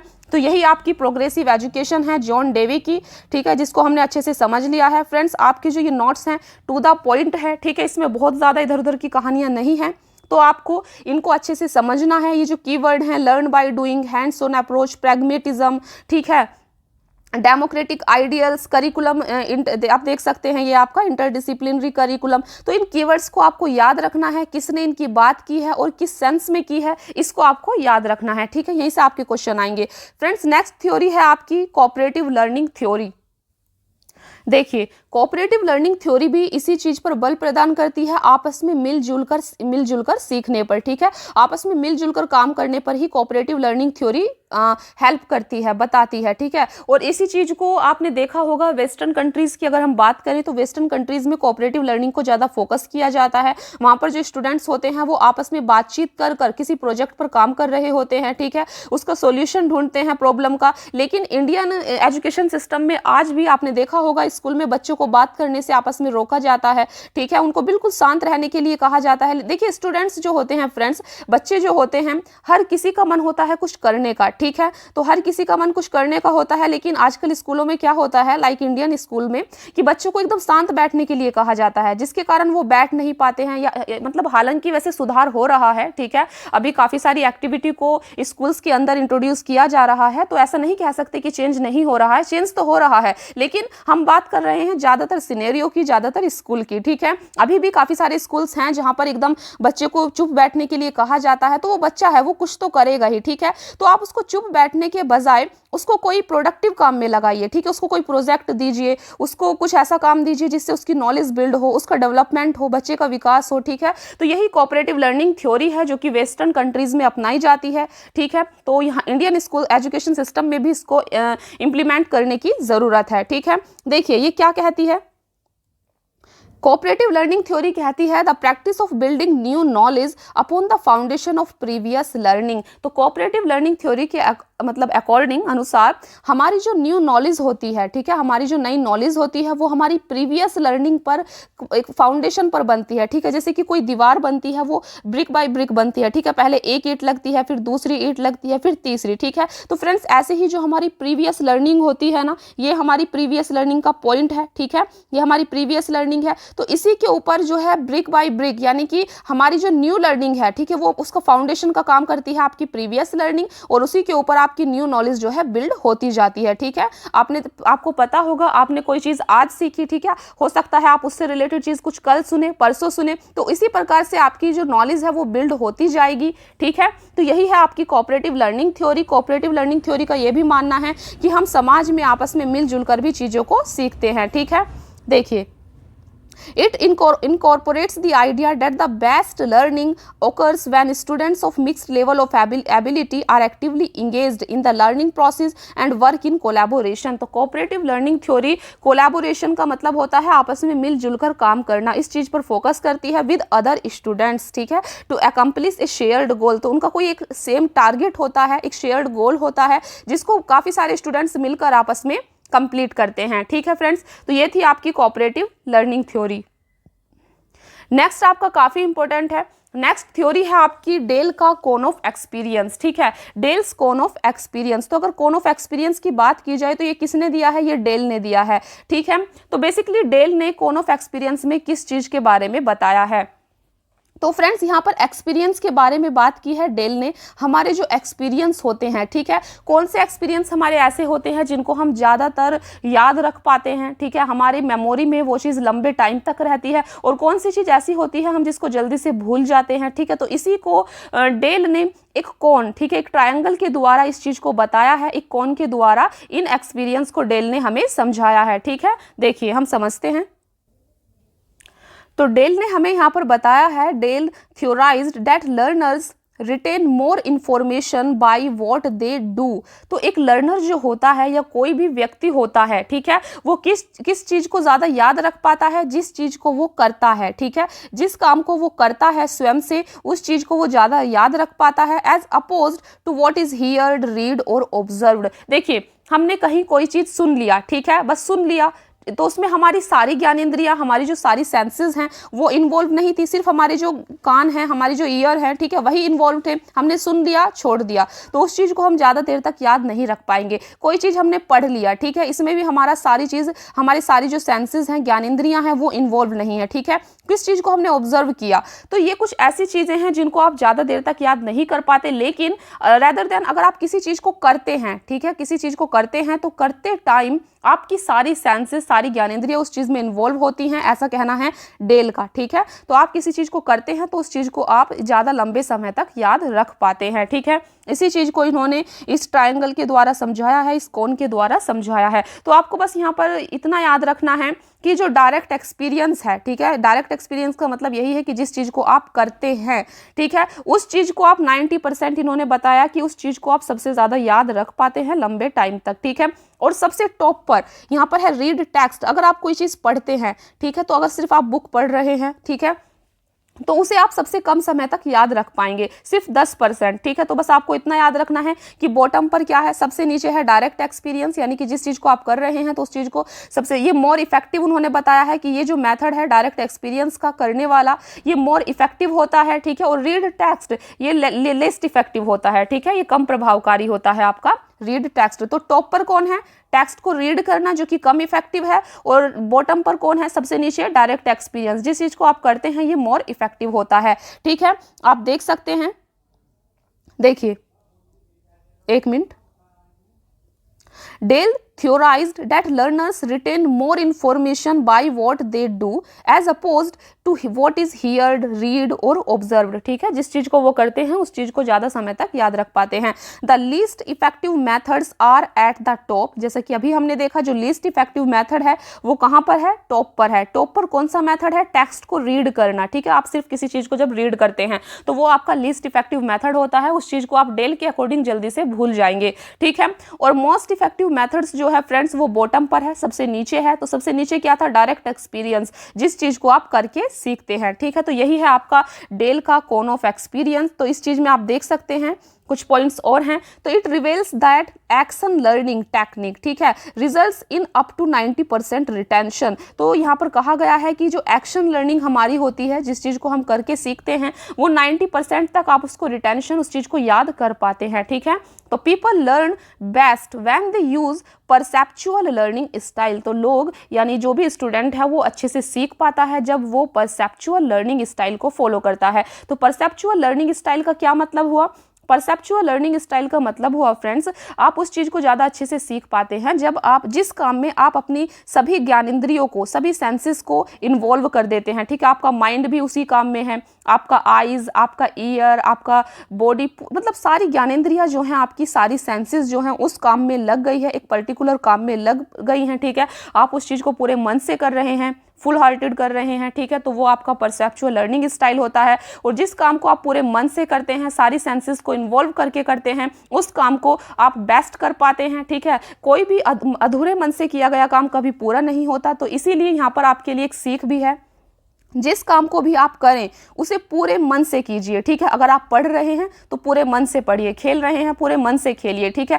कुछ और काम कर रहे हैं पूरे मन से कीजिए। तो यहाँ पर आज के लिए आपकी सीख यही है कि जिस काम को भी आप करें पूरे मन से कीजिए, अपनी सारी सेंसेस को उसमें इन्वॉल्व कर दीजिए, वो काम ज़रूर होगा। तो फ्रेंड्स, आज हमने सीखा आपका सोशल कंस्ट्रक्शनिस्ट थ्योरीज को। तो इसमें हमने काफ़ी सारी थ्योरी को समझा। एक बार मैं आपको दिखा देती हूँ, एक मिनट। देखिए, आज हमने सोशल कंस्ट्रक्शनिस्ट थ्योरीज को समझा, जिसमें सबसे पहले हमने विगोटस्की की कंस्ट्रक्टिविस्ट थ्योरी को समझा है, ठीक है।